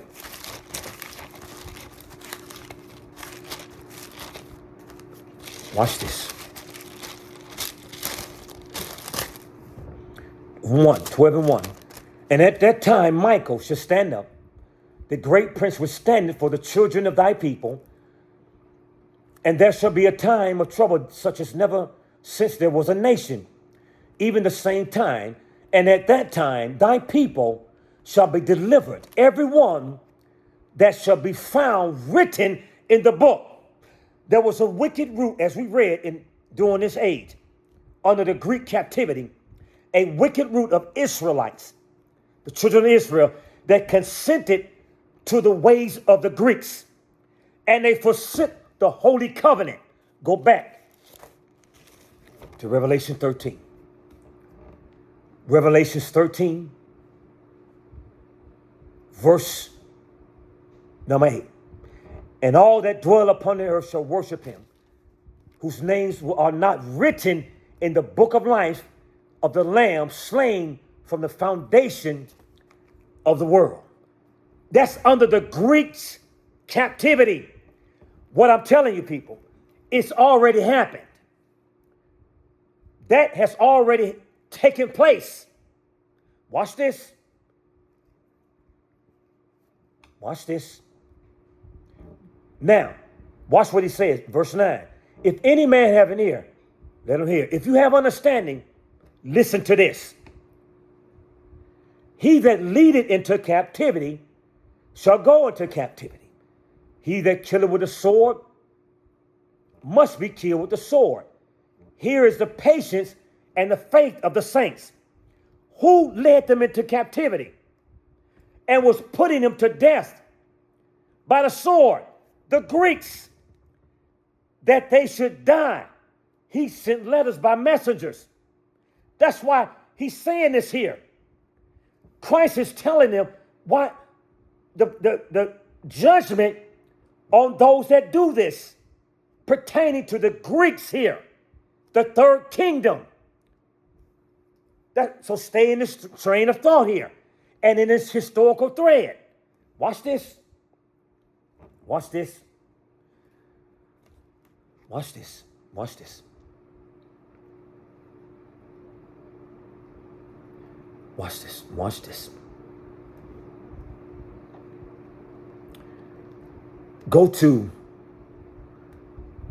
watch this, Revelation, watch this, 17. Revelation 17, watch this. Watch what it says. Remember, the beast, the great red dragon, Satan, the old serpent, the devil. These were names given to them. But Satan empowered them. But the Most High God gave Satan the authority to move with this nation. He always gave the angels to do this, to manipulate the minds of leaders, to move nations, to conquer, to set them up, and to remove them. Times and seasons. Now watch this. Watch what it says. This is the whore. Same nations. Same splintered nations. Watch what it says. And I saw the woman, America. Same nations. From the line of Esau. Watch this. Drunk with the blood of the saints. And with the blood of the martyrs of Jesus. And when I saw, I wondered with great admiration. This powerful nation. He's seeing America slaughtering George Floyd, Sandra Bland, Castile, Rasheem Carter, Emmett Till, Tamir Rice, Eric Garner, Nat Turner. He's seeing the slaughter of the saints here in America. So y'all understand this. What I'm showing you is spiritual. And if the Most High God doesn't open your eyes, you will never see it. Understand it. Who are the saints? Is it everybody? America is not. Who's walking around saying Black Lives Matter? Who's doing that? America has the blood, soil soaked in the blood of God's chosen people, the children of Israel. America does. Has the blood of the saints here. Children of Israel. Who are the saints? Watch this. Go to Psalms 148. Watch this. Watch this.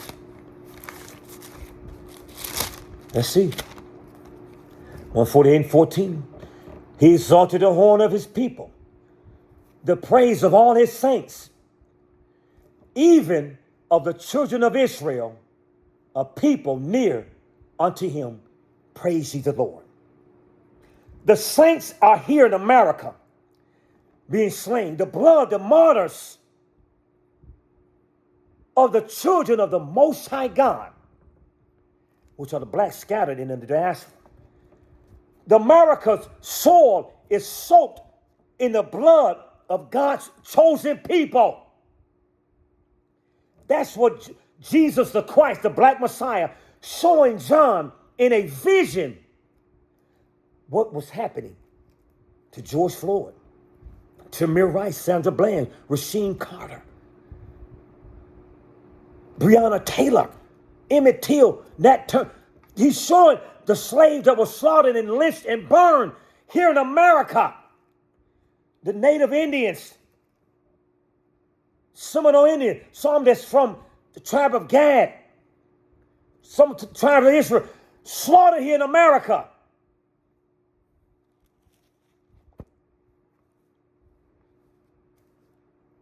Watch this. Go to Isaiah. It said, he that leadeth in captivity is going into captivity. It's prophecy. Nothing we can do about it.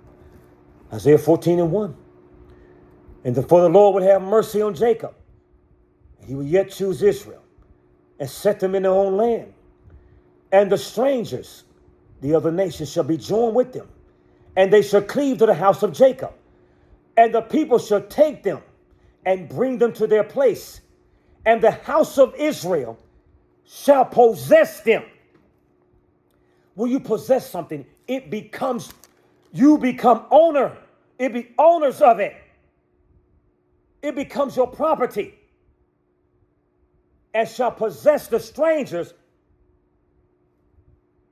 shall possess them in the land of the Lord, the kingdom of heaven, servants and handmaids, and they shall take them captives, whose captives they were, slaves, whose slaves they were, and they shall rule over the oppressors. Go back to Revelations 13 and 9.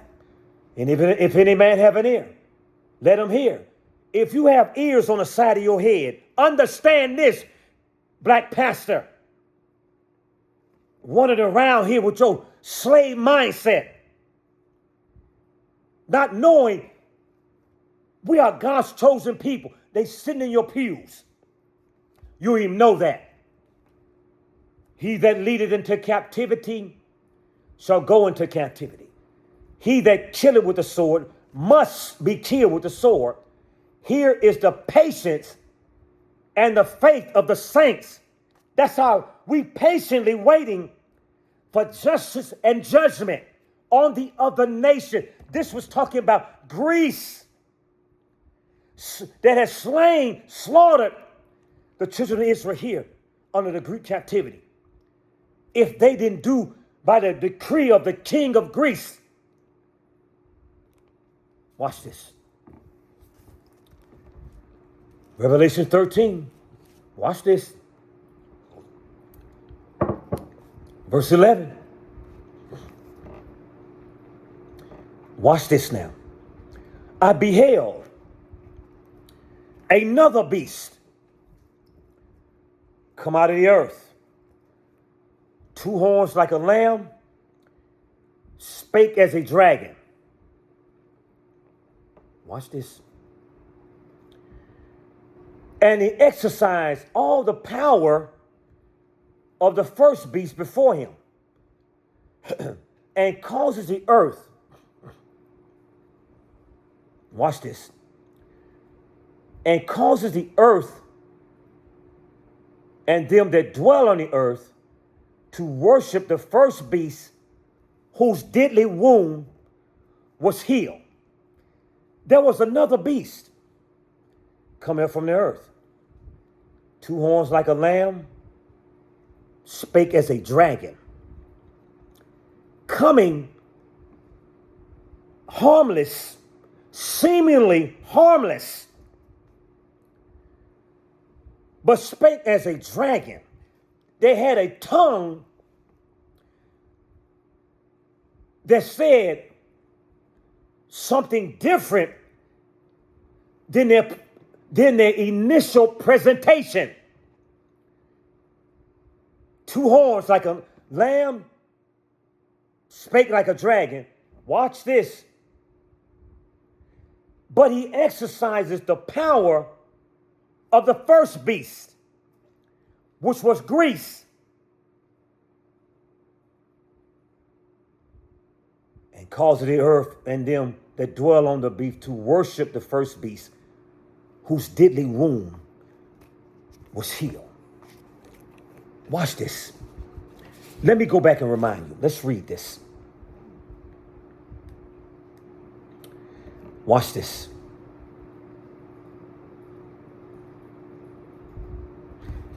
Go to, watch this.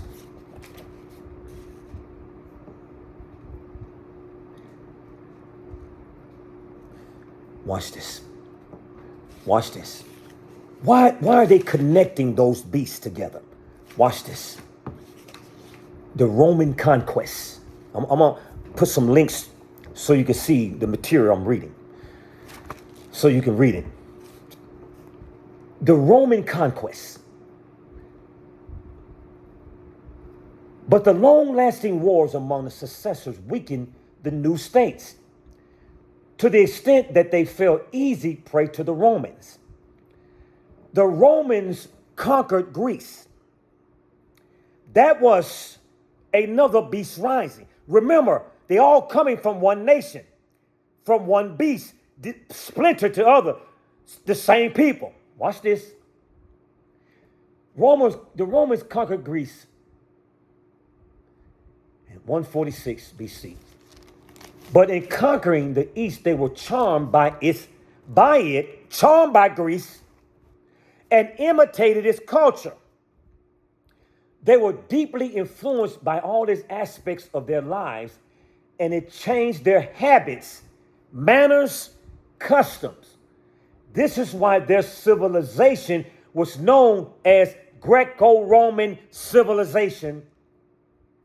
The Roman Empire began to decline in the middle of the 4th century.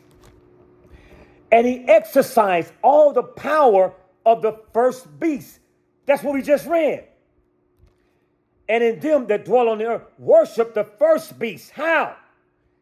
They honored them in their culture, in their habits, and imitated them.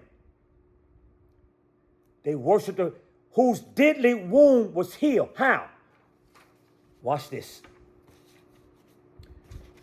The Greeks watch this. I'm going to give you these links.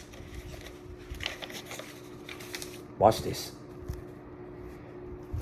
In 146 BC, the Greeks fell to the Romans in 330 AD. Emperor Constantine moved the capital of the Roman Empire, Constantinople. I read this earlier, but I want you to see it again because it coincides with all of this. Because John is seeing the 3rd and the 4th beast here. That's what he's seeing. Kingdoms. Founding the Eastern Roman Empire, which was named the Byzantine Empire, or Byzantium for short, by the Western historians in the 19th century. Byzantium transformed the linguistic heritage of the ancient Greece into a vehicle for new Christian civilization. There it is again, honoring the Greeks. The Byzantine Empire fell to the Turks in 1453, and the Greeks remained under the Ottoman yoke of nearly 400 years. So the Ottoman Turks came in and conquered the Romans. During this time, their language, their religion, and their sense of identity remained strong. This is the Greeks. On March 25th, 1821, the Greeks revolted against the Turks. And by 1828, they had won their independence. As the new state comprised only a tiny fraction of the country, the struggle for liberation of all the lands inhabited by Greece continued in 1864. That's the deadly wound being healed. They rose back up.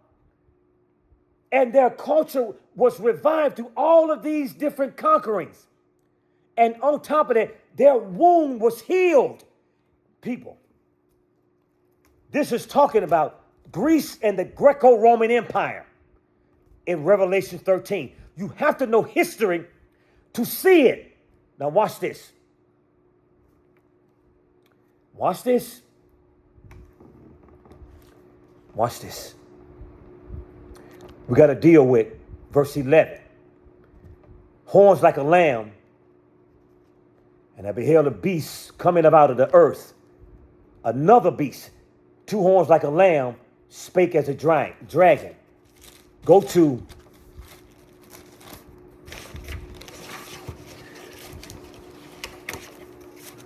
Psalms 55. Watch this. Go to Psalms 55. Psalms 55. Watch this. I hope you understood that. Please place in the comments if you did. I just want to make sure you see this clarity and this transition is happening. That John is seeing the 3rd and the 4th kingdom that Daniel saw in Daniel 2 and Daniel 39 down and Daniel 7. John is seeing that kingdom. It's already happened. Watch this. I'm going to show you something. Psalm 75. Stay with me. And verse number 20. Watch what it says.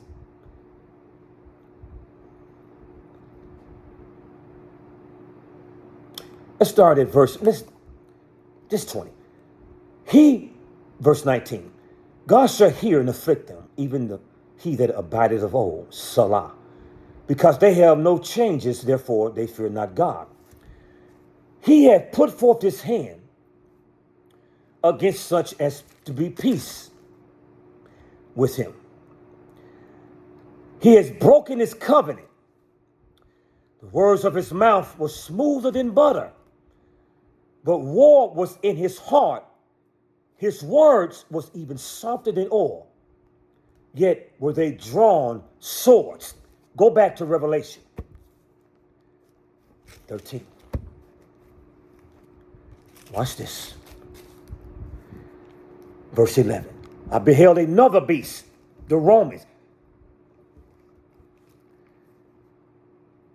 coming out of the earth, 2 horns like a lamb, spake as a dragon, fierce, coming as if they coming in peace. Words smoother than butter. What did they do to the native Indians? They made treaty after treaty, broke every treaty, and planted traps for them, and put smallpox in blankets. When they fed them, taught them how to take baths, stinking coming over here in boats, and broke covenant after covenant, because war was in his heart. That's the nature. We're still talking about the Romans, because they are the same people ruling in America and Great Britain and Russia and Ukraine and Turkey. They're all the same people. Same people. Words smoother than butter. Vote for Kamala Harris.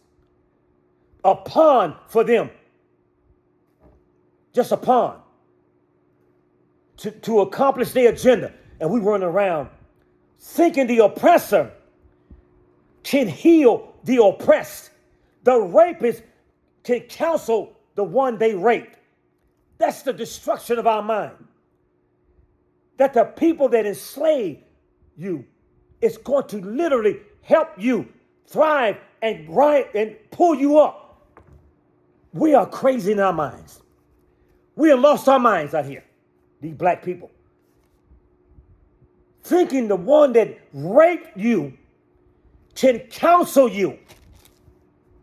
I don't understand. It's amazing, astonishing to see that. That's the beast there. Watch this. Verse 13. Watch this. He doeth great wonders. Watch this. Let me show you something. He doeth great wonders. So he maketh fire to come down from heaven on the earth in the sight of men, and deceiveth them that dwell on the earth by the means of these miracles, which he had power to do in the sight of the beast, saying to them that dwell on the earth that they should make an image to the beast, which had a wound by sword and did live. Watch this. What does he mean? Wound by sword did live. What is he talking about? He do a great one so much he make fire come down from heaven in the sight of men, and deceiveth them that dwell on the earth by the means of the...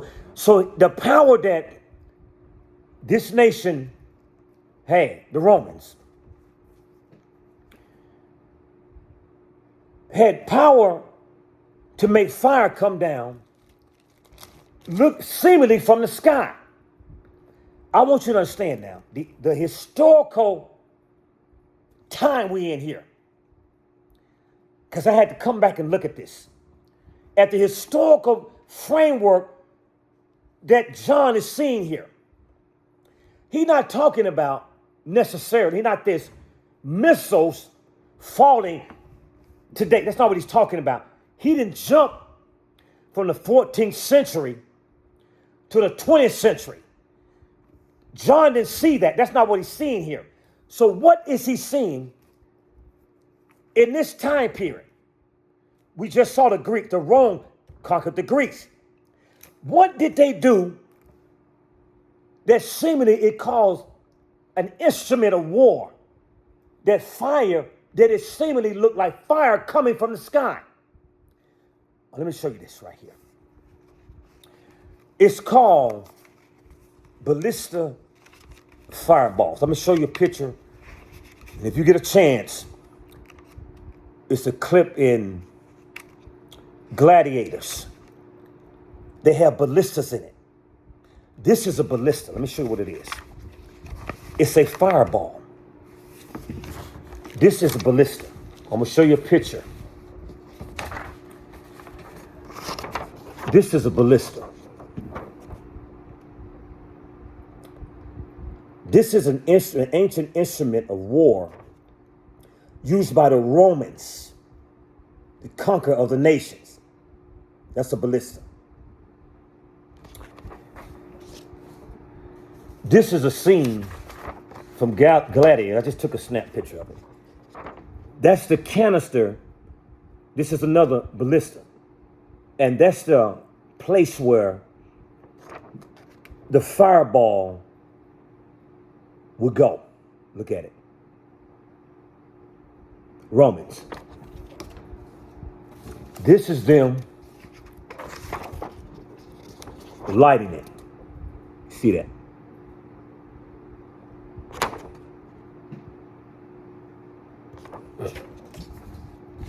And this is it right here, and getting ready to be catapulted where their enemies are. This is a ballista, and it's cast into the air, and it falls from the sky. I'm looking at them, and I'm trying to stay in the same historical thread, era which John is seeing here. He is seeing them throw, looks like fire from heaven. Not nuclear bomb. That's not what he's talking about. Not in this text. This is not what he's saying. What he is seeing is the third kingdom and the fourth kingdom, which is the Greco-Roman kingdom. And Rome shooting fire from heaven like a ball of fire, a ballista. Look at a scene in Gladiator. There's a scene in that, and you will see it. And they are coming out of the sky from heaven. Watch this. Watch this. What else did they do? Watch this. Verse 14. And he says, and deceiveth them that dwell on the earth by the means of the miracles which they had power to do. They was escalating and moving in the powers of war. And they was moving in faster than the other nations in modernizing their weaponry to conquer nations, their military might. Watch this. And deceiveth them that dwell on the earth by the means of those miracles which they had power to do in the sight of the beast, saying to them that dwell on the earth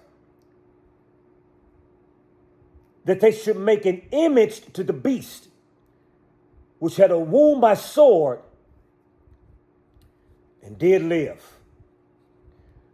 Remember, the beast is a nation of people.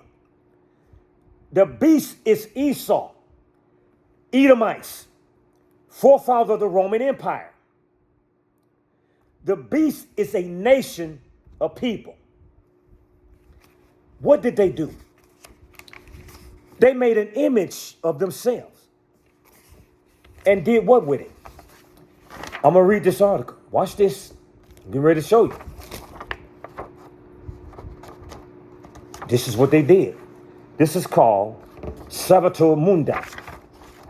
You see that? Painted by Leonardo da Vinci. This is the first painting. Salvator Mundi. Let me read it to you. Salvator Mundi is Latin for Savior of the world, is a painting attributed to in a whole or part in the Italian Renaissance by Leonardo da Vinci, dated 1499-1510. In the same thread, historical thread in the 14th century here. This is what John is seeing.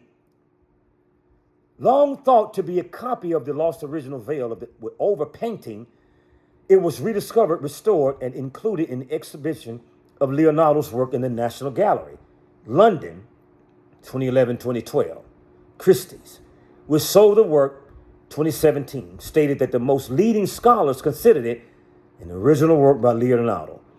But this attribution has been disputed by other leading specialists, some of whom proposed that he only contributed certain elements, and others who believe that the extensive restoration prevents a definitive attribution. Salvator Mundi, Savior of the world, the image of the beast. This is the image of the beast, the image of Esau. That's the image of the beast. We stand in the same thread here. Nothing different. The image of the beast. Remember, the beast was the great red dragon. Stood before the woman. Herod, Edomite, descendant of Esau. Esau, forefather of the Romans, which is the beast. It's a nation, splintered the other nations, made an image of themselves as Christ, which is the image of the beast.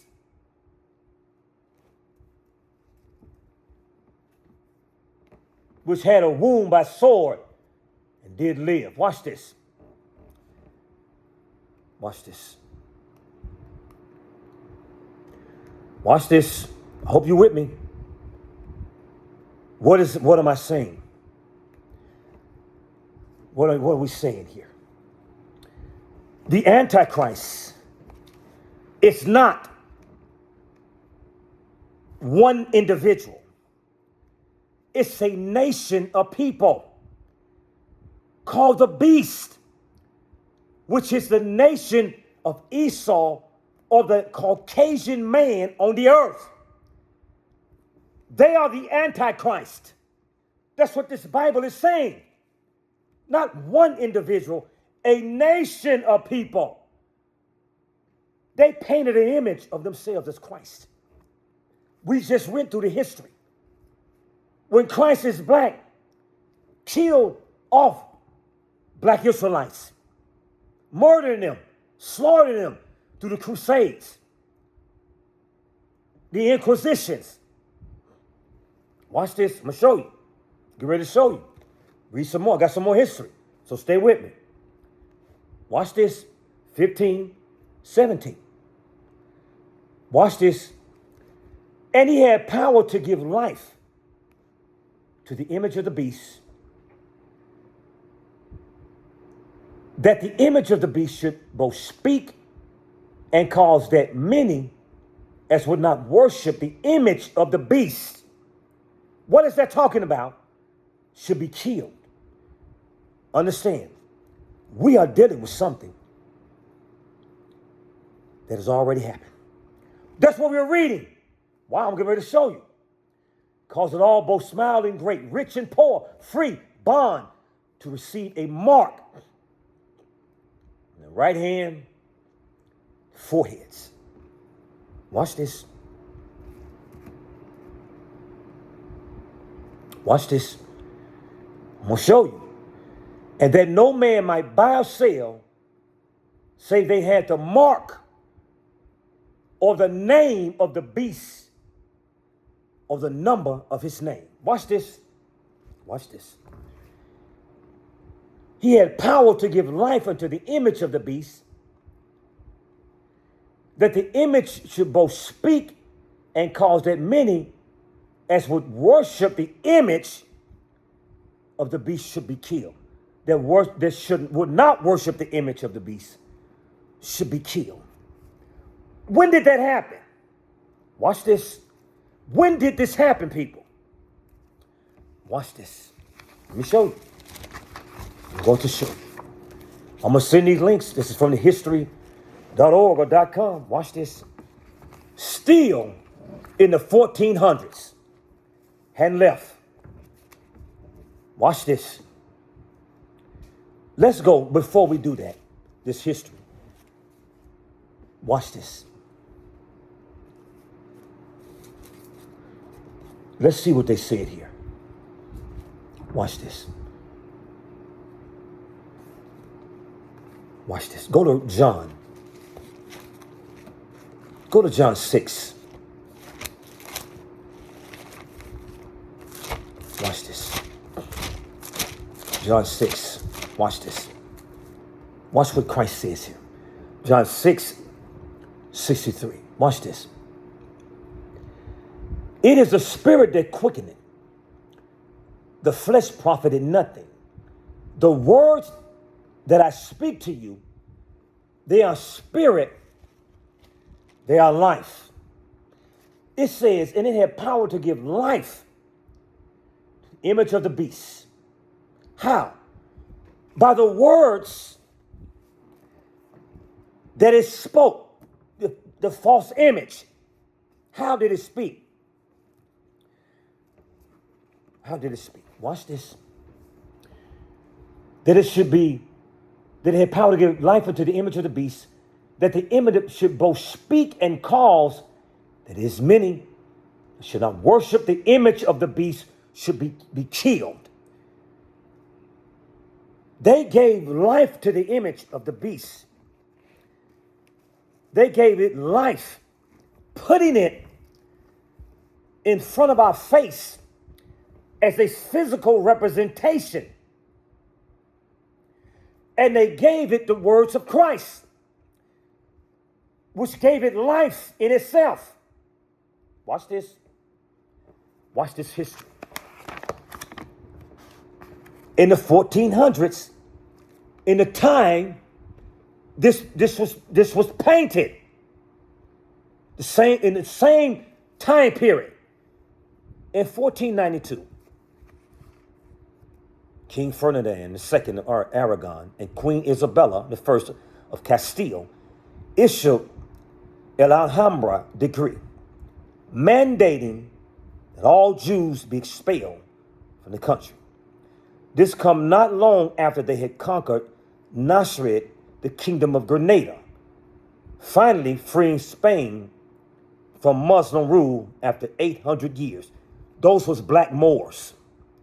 The Moors, they don't even say it, they won't even say it, but those were Moors that ruled 800 years in Europe. That's why everything was black over there. Painted, the images was black, because that's who was there. And some of the Moors was Israelites. 1478, Ferdinand and Isabella, whose marriage and conquest cemented Spain as a unified kingdom, had instituted the Inquisition, an effort by Spanish clergy to rid the country of heretics.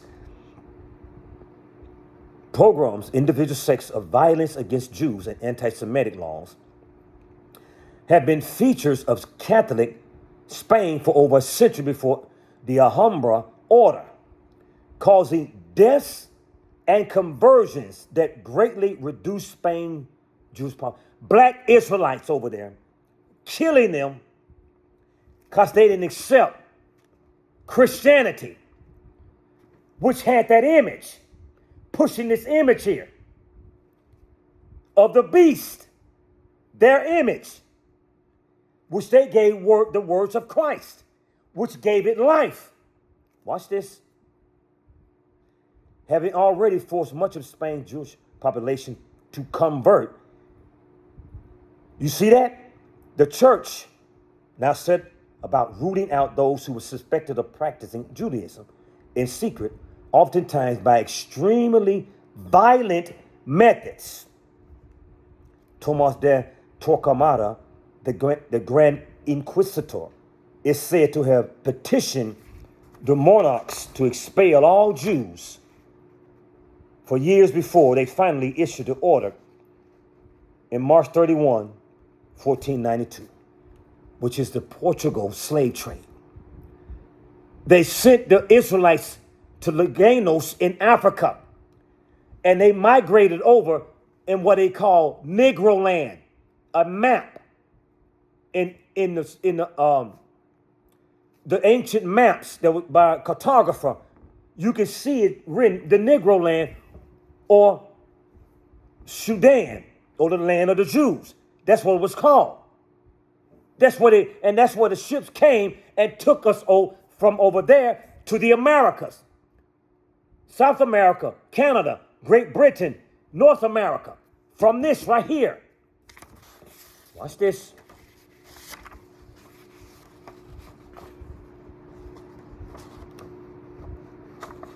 That's all we want on that. So that's your history in the 1400s. And he had power to give image unto the beast, that the beast should both speak and cause as many as they would not worship the image of the beast should be killed. We just saw that. That if they didn't come into Christianity, which that represents the image of Christianity, should be killed. Watch this. He caused all, both small and great, rich and poor, free and bond, to receive a mark in their right hand and their forehead, and that no man should buy or sell, save they have had the mark of the name of the beast, or the number of his name. What does that mean? Go to Deuteronomy. Watch this. What does it mean? Is that talking about a little mark in your head? Watch this. Go to Deuteronomy 11. Watch this. Let's see what this is talking about. It's already happened, people. Deuteronomy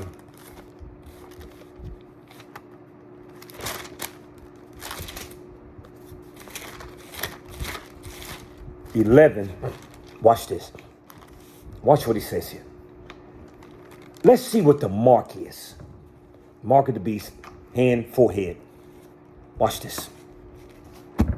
Which is in your mind. And he said, and that no man should buy or sell, so they had the mark of the beast, the name of the beast, number of his name.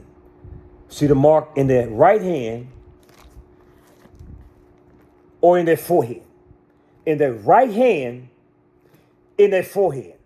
Your mind. It's not talking about a literal mark. It's not talking about that. What he's talking about, he's really talking about control, manipulation, mind. That's what he's talking about. Therefore, shall you lay up my words in your heart and in your soul. Bind them for a sign. That's a mark. A sign is a mark or etching upon your hand, that they may be frontlets between your eyes. That you will have a what? A mark upon your hand. Revelation says forehead. Here it says that therefore shall lay up these my words. The words, the coercion of the beast's words, philosophies, religions, seared into your mind. That's what they're talking about. Christianity, if they didn't accept it, was put to death. Accept the words of Christianity, the philosophies of Christianity. The mark of the beast is his doctrine. The words that they're speaking. He said our spirit and his life. That's what Christ said. It's the words that can coerce a person, that can lead to deception and delusion. Not no physical mark. That's not what it's talking about. They want your mind like they do now. Therefore, it says, shall lay up the words in your heart, in your mind, and in your soul. Bind them for a sign upon thy hand, that they may be frontlets between your eyes. That's what he's saying. Remember the commandments by any means necessary. That's what he's saying. Watch this. Go to Galatians. Go to Galatians 2. Watch this. Galatians 2. Watch this. Almost finished. Galatians 2. Watch this. Watch what he says. Watch what, and when James and Cephas and John, James 2 and 9, who seemed to be pillars, perceived the grace that was given to me, talking about Paul, they gave me and Barnabas the right hands of fellowship, that we should go unto the heathen. What is the right hands of fellowship? That we should go. They gave them the power or the authority to go and do something. When you give them the mark in your hand, it says their right hand. You are giving them authority over your spirit, over your soul. You have submitted yourself under their false Christianity. That's what you have done. Many of y'all are already have the mark of the beast in your right hand and in your mind. You already have it. This has already been done, people. You already under the Antichrist. You already have the mark of the beast. Some of you. This was already done.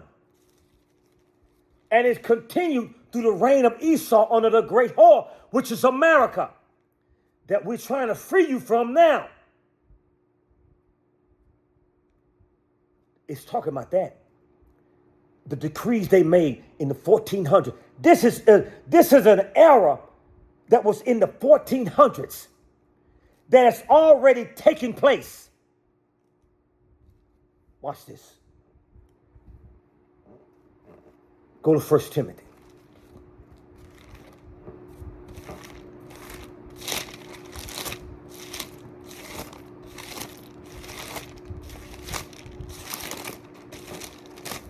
First Timothy 4. Watch this. Watch this. Watch he says here. Now the Spirit speaketh expressly in the latter times.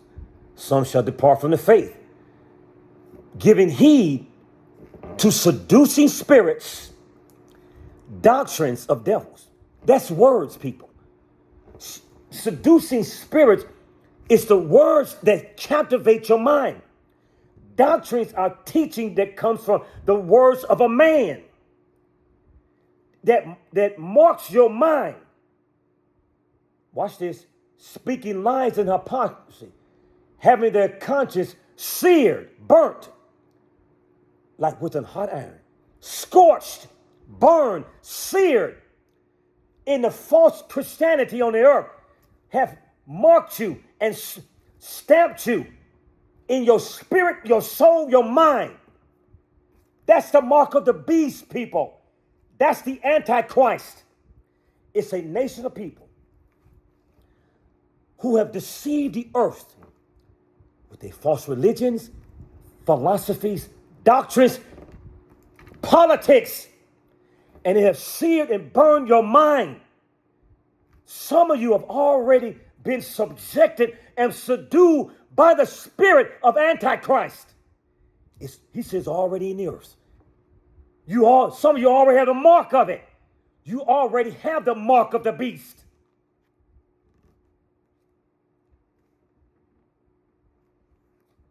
Watch this.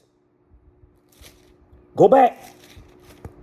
This, Revelation 13:18, last one. Here's wisdom. Let him have understanding. Count the number of the beast. For it is the number of a man. He's telling you now. And his number is 600, 3 score and 6. 666. 600, 66. What does that mean? Is that talking about the omen, the final omen?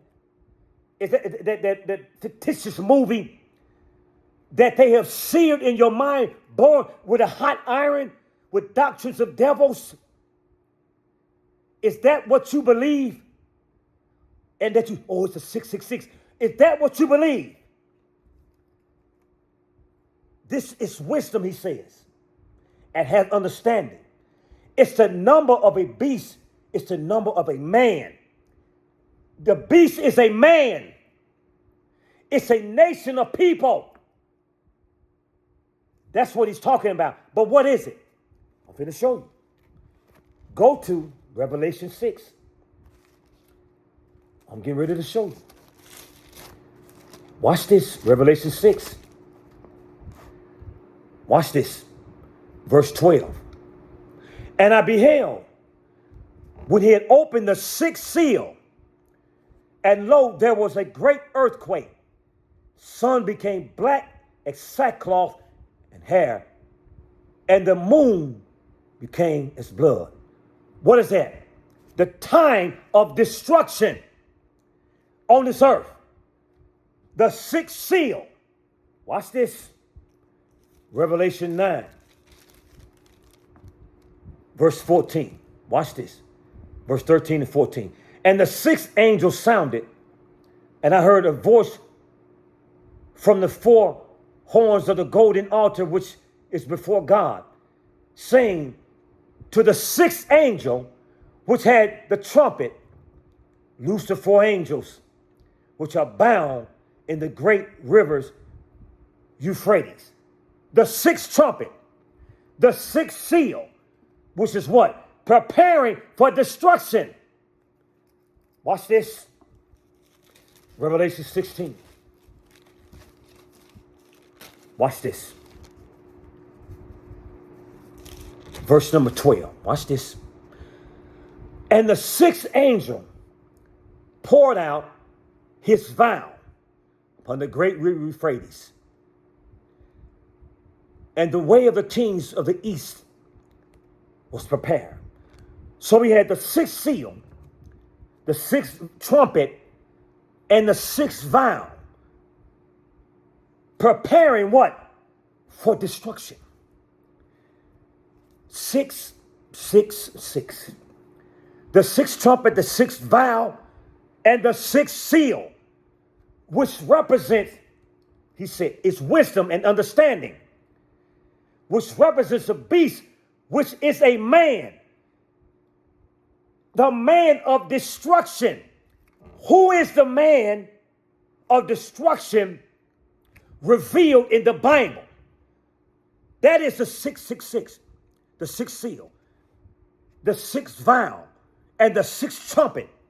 Revelation 6, verse 12, Revelation 9, verse 14, and Revelation 16, verse 12. Who is that man of destruction on the earth? Watch this. Go to. Watch this.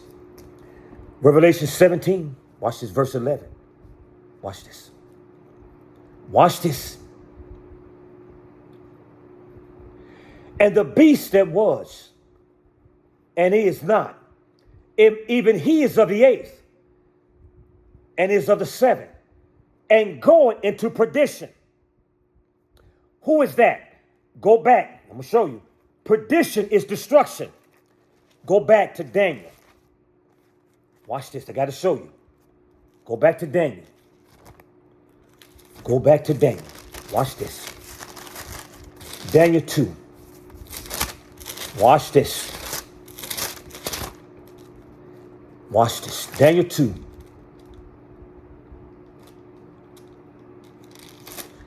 Maybe Daniel 7. Watch this. Let me get it. Daniel 2. Who is that beast? Watch this. The beast that was and is not, even is of the eighth and is of the seventh, which is Great Britain, and goes into perdition, destruction. Who is that beast there? Watch this. And I saw Daniel 7:3, and the four beasts came up from the sea, diverse from another. The first was like a lion and had eagle's wings. Great Britain, the lion, America had eagle's wings. The eighth is of the seven.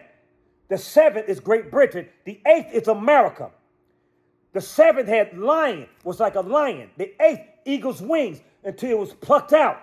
And it had given a heart as a man. It's America, the Declaration of Independence, 1776. Was given a heart as a man to stand as an independent nation. America, written in this Bible. Watch this. Going into perdition. 666. It's the number of the beast, he said. And is a man. Here is wisdom.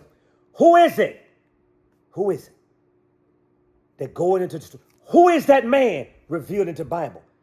The son of perdition. Watch this. I'm going to show you. Go to Romans. Go to Romans 9. Let's see. Romans 9. Watch this. Watch this. Go to Romans 9:13. This is the subject matter. Verse 11. For the children being not yet born, remember we left out in Genesis 20, we began with Genesis 25. Isaac and Rebekah, and she had Jacob and Esau. Having done anything good or evil. So it had nothing, they haven't done anything good or evil. They hadn't even been born yet. That the purpose of God according to election might stand. Not of works, but of him that call it.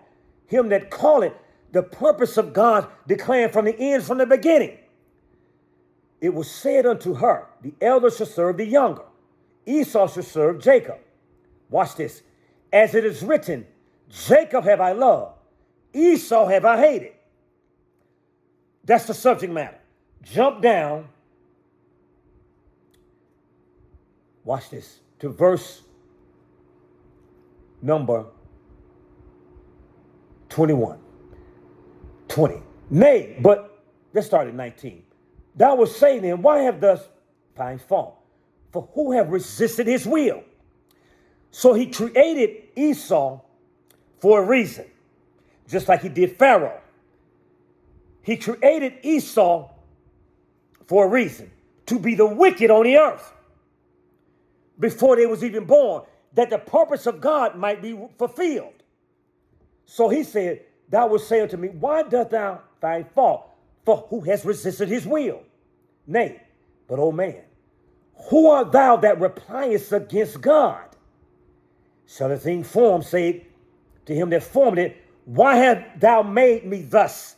Why did you make me this way, Lord? Why did you create me like this?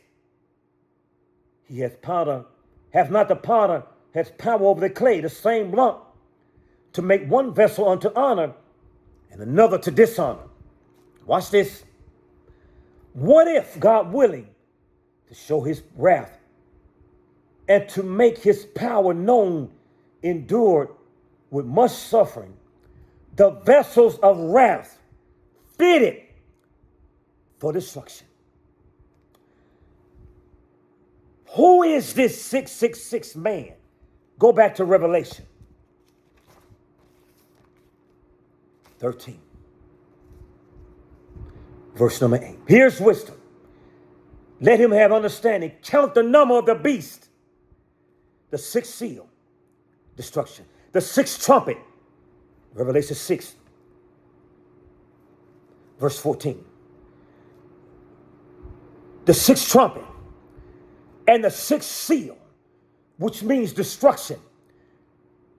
The vessel fitted for destruction was Esau. Here's wisdom. And his number is, count the number of the beast, which is Esau in the Bible. We just read that the great red dragon stood before the woman, Herod, descendant of Esau, the Roman Empire. The number of a beast. For it is the number of a man. Who is that man? Esau. the Caucasian man is the Antichrist. He is the beast on the earth. He is the 666 on the earth, written in this Bible. And his number is 600, 3 score and 6. Romans 9, 22. Romans 9, 20, 13 rather. As it is written, Jacob have I loved, Esau have I hated. Verse 22. What if God, willing to show his wrath and to make his power known, endured with much long suffering the vessels of wrath fitted for destruction? It is the number of a man, and that number is 600, 3 score and 6. The 6th vial, the 6th seal, the 6th trumpet, the vessels of destruction, which is the nation of Esau, written in this Bible. He is the Antichrist. He is the beast written in the Bible. That is the Caucasian man that this Bible is talking about, that goes beyond some of y'all comprehension, because you have received the mark of the beast and been manipulated by the Antichrist himself already. Written in this Bible. Watch this. Watch this. This is to cap it all off. Watch this. Go to Genesis 27. That's him. You can reject it if you want, but that's him. Watch this, Genesis 27. Watch this, 37. And Isaac answered and said unto Esau, Behold, I have made him thy Lord, and all his brethren have I given to him for servants. And with corn and with wine I have sustained him. And what shall I do now unto thee, my son? And Esau said unto his father, Hast thou one blessing, my father? Bless me, even me also, on my father. And Esau lifted up his voice and wept. And Isaac his father answered and said unto him, Behold, thy dwelling place shall be the fatness of the earth, living in all the great places of penthouse, all over the great neighborhoods all over America. Gonna be the fatness of the earth and the dew of heaven from heaven, living in all the best places on the earth. That's Esau. That's the Caucasian man. Watch this, but let's see how it's acquired. And by thy sword shalt thou live. War and destruction is how you're going to attain it. And shall serve thy brother, and it shall come to pass when thou shalt have dominion, that thou shalt break his yoke from off thy neck. So how did Esau get to the height he's at now? By the sword, war, destruction, vessels fitted for destruction. He is that Antichrist on the earth. He is the beast. He is that number. The number of a man. The number of that man is 666, which is the number of the beast. 600, 3 score and 6. The 6th seal, the 6th vial, and the 6th trumpet. And all those seals represent destruction. And that's him. Leave your comments. Subscribe. Pray for me that Most High God continue to bless my mind, my spirit, to consume this word and to open my understanding to these scriptures in the latter days, to free our people's mind from this delusion and deception that's on this earth. Because that's my agenda, is to tear down these lies and to reveal this truth with such clarity that even a baby can see it. And I hope this message bless your spirit on today. Continue to pray for me. But most of all, leave your comments and subscribe. And with that, I say shalom and peace be unto you.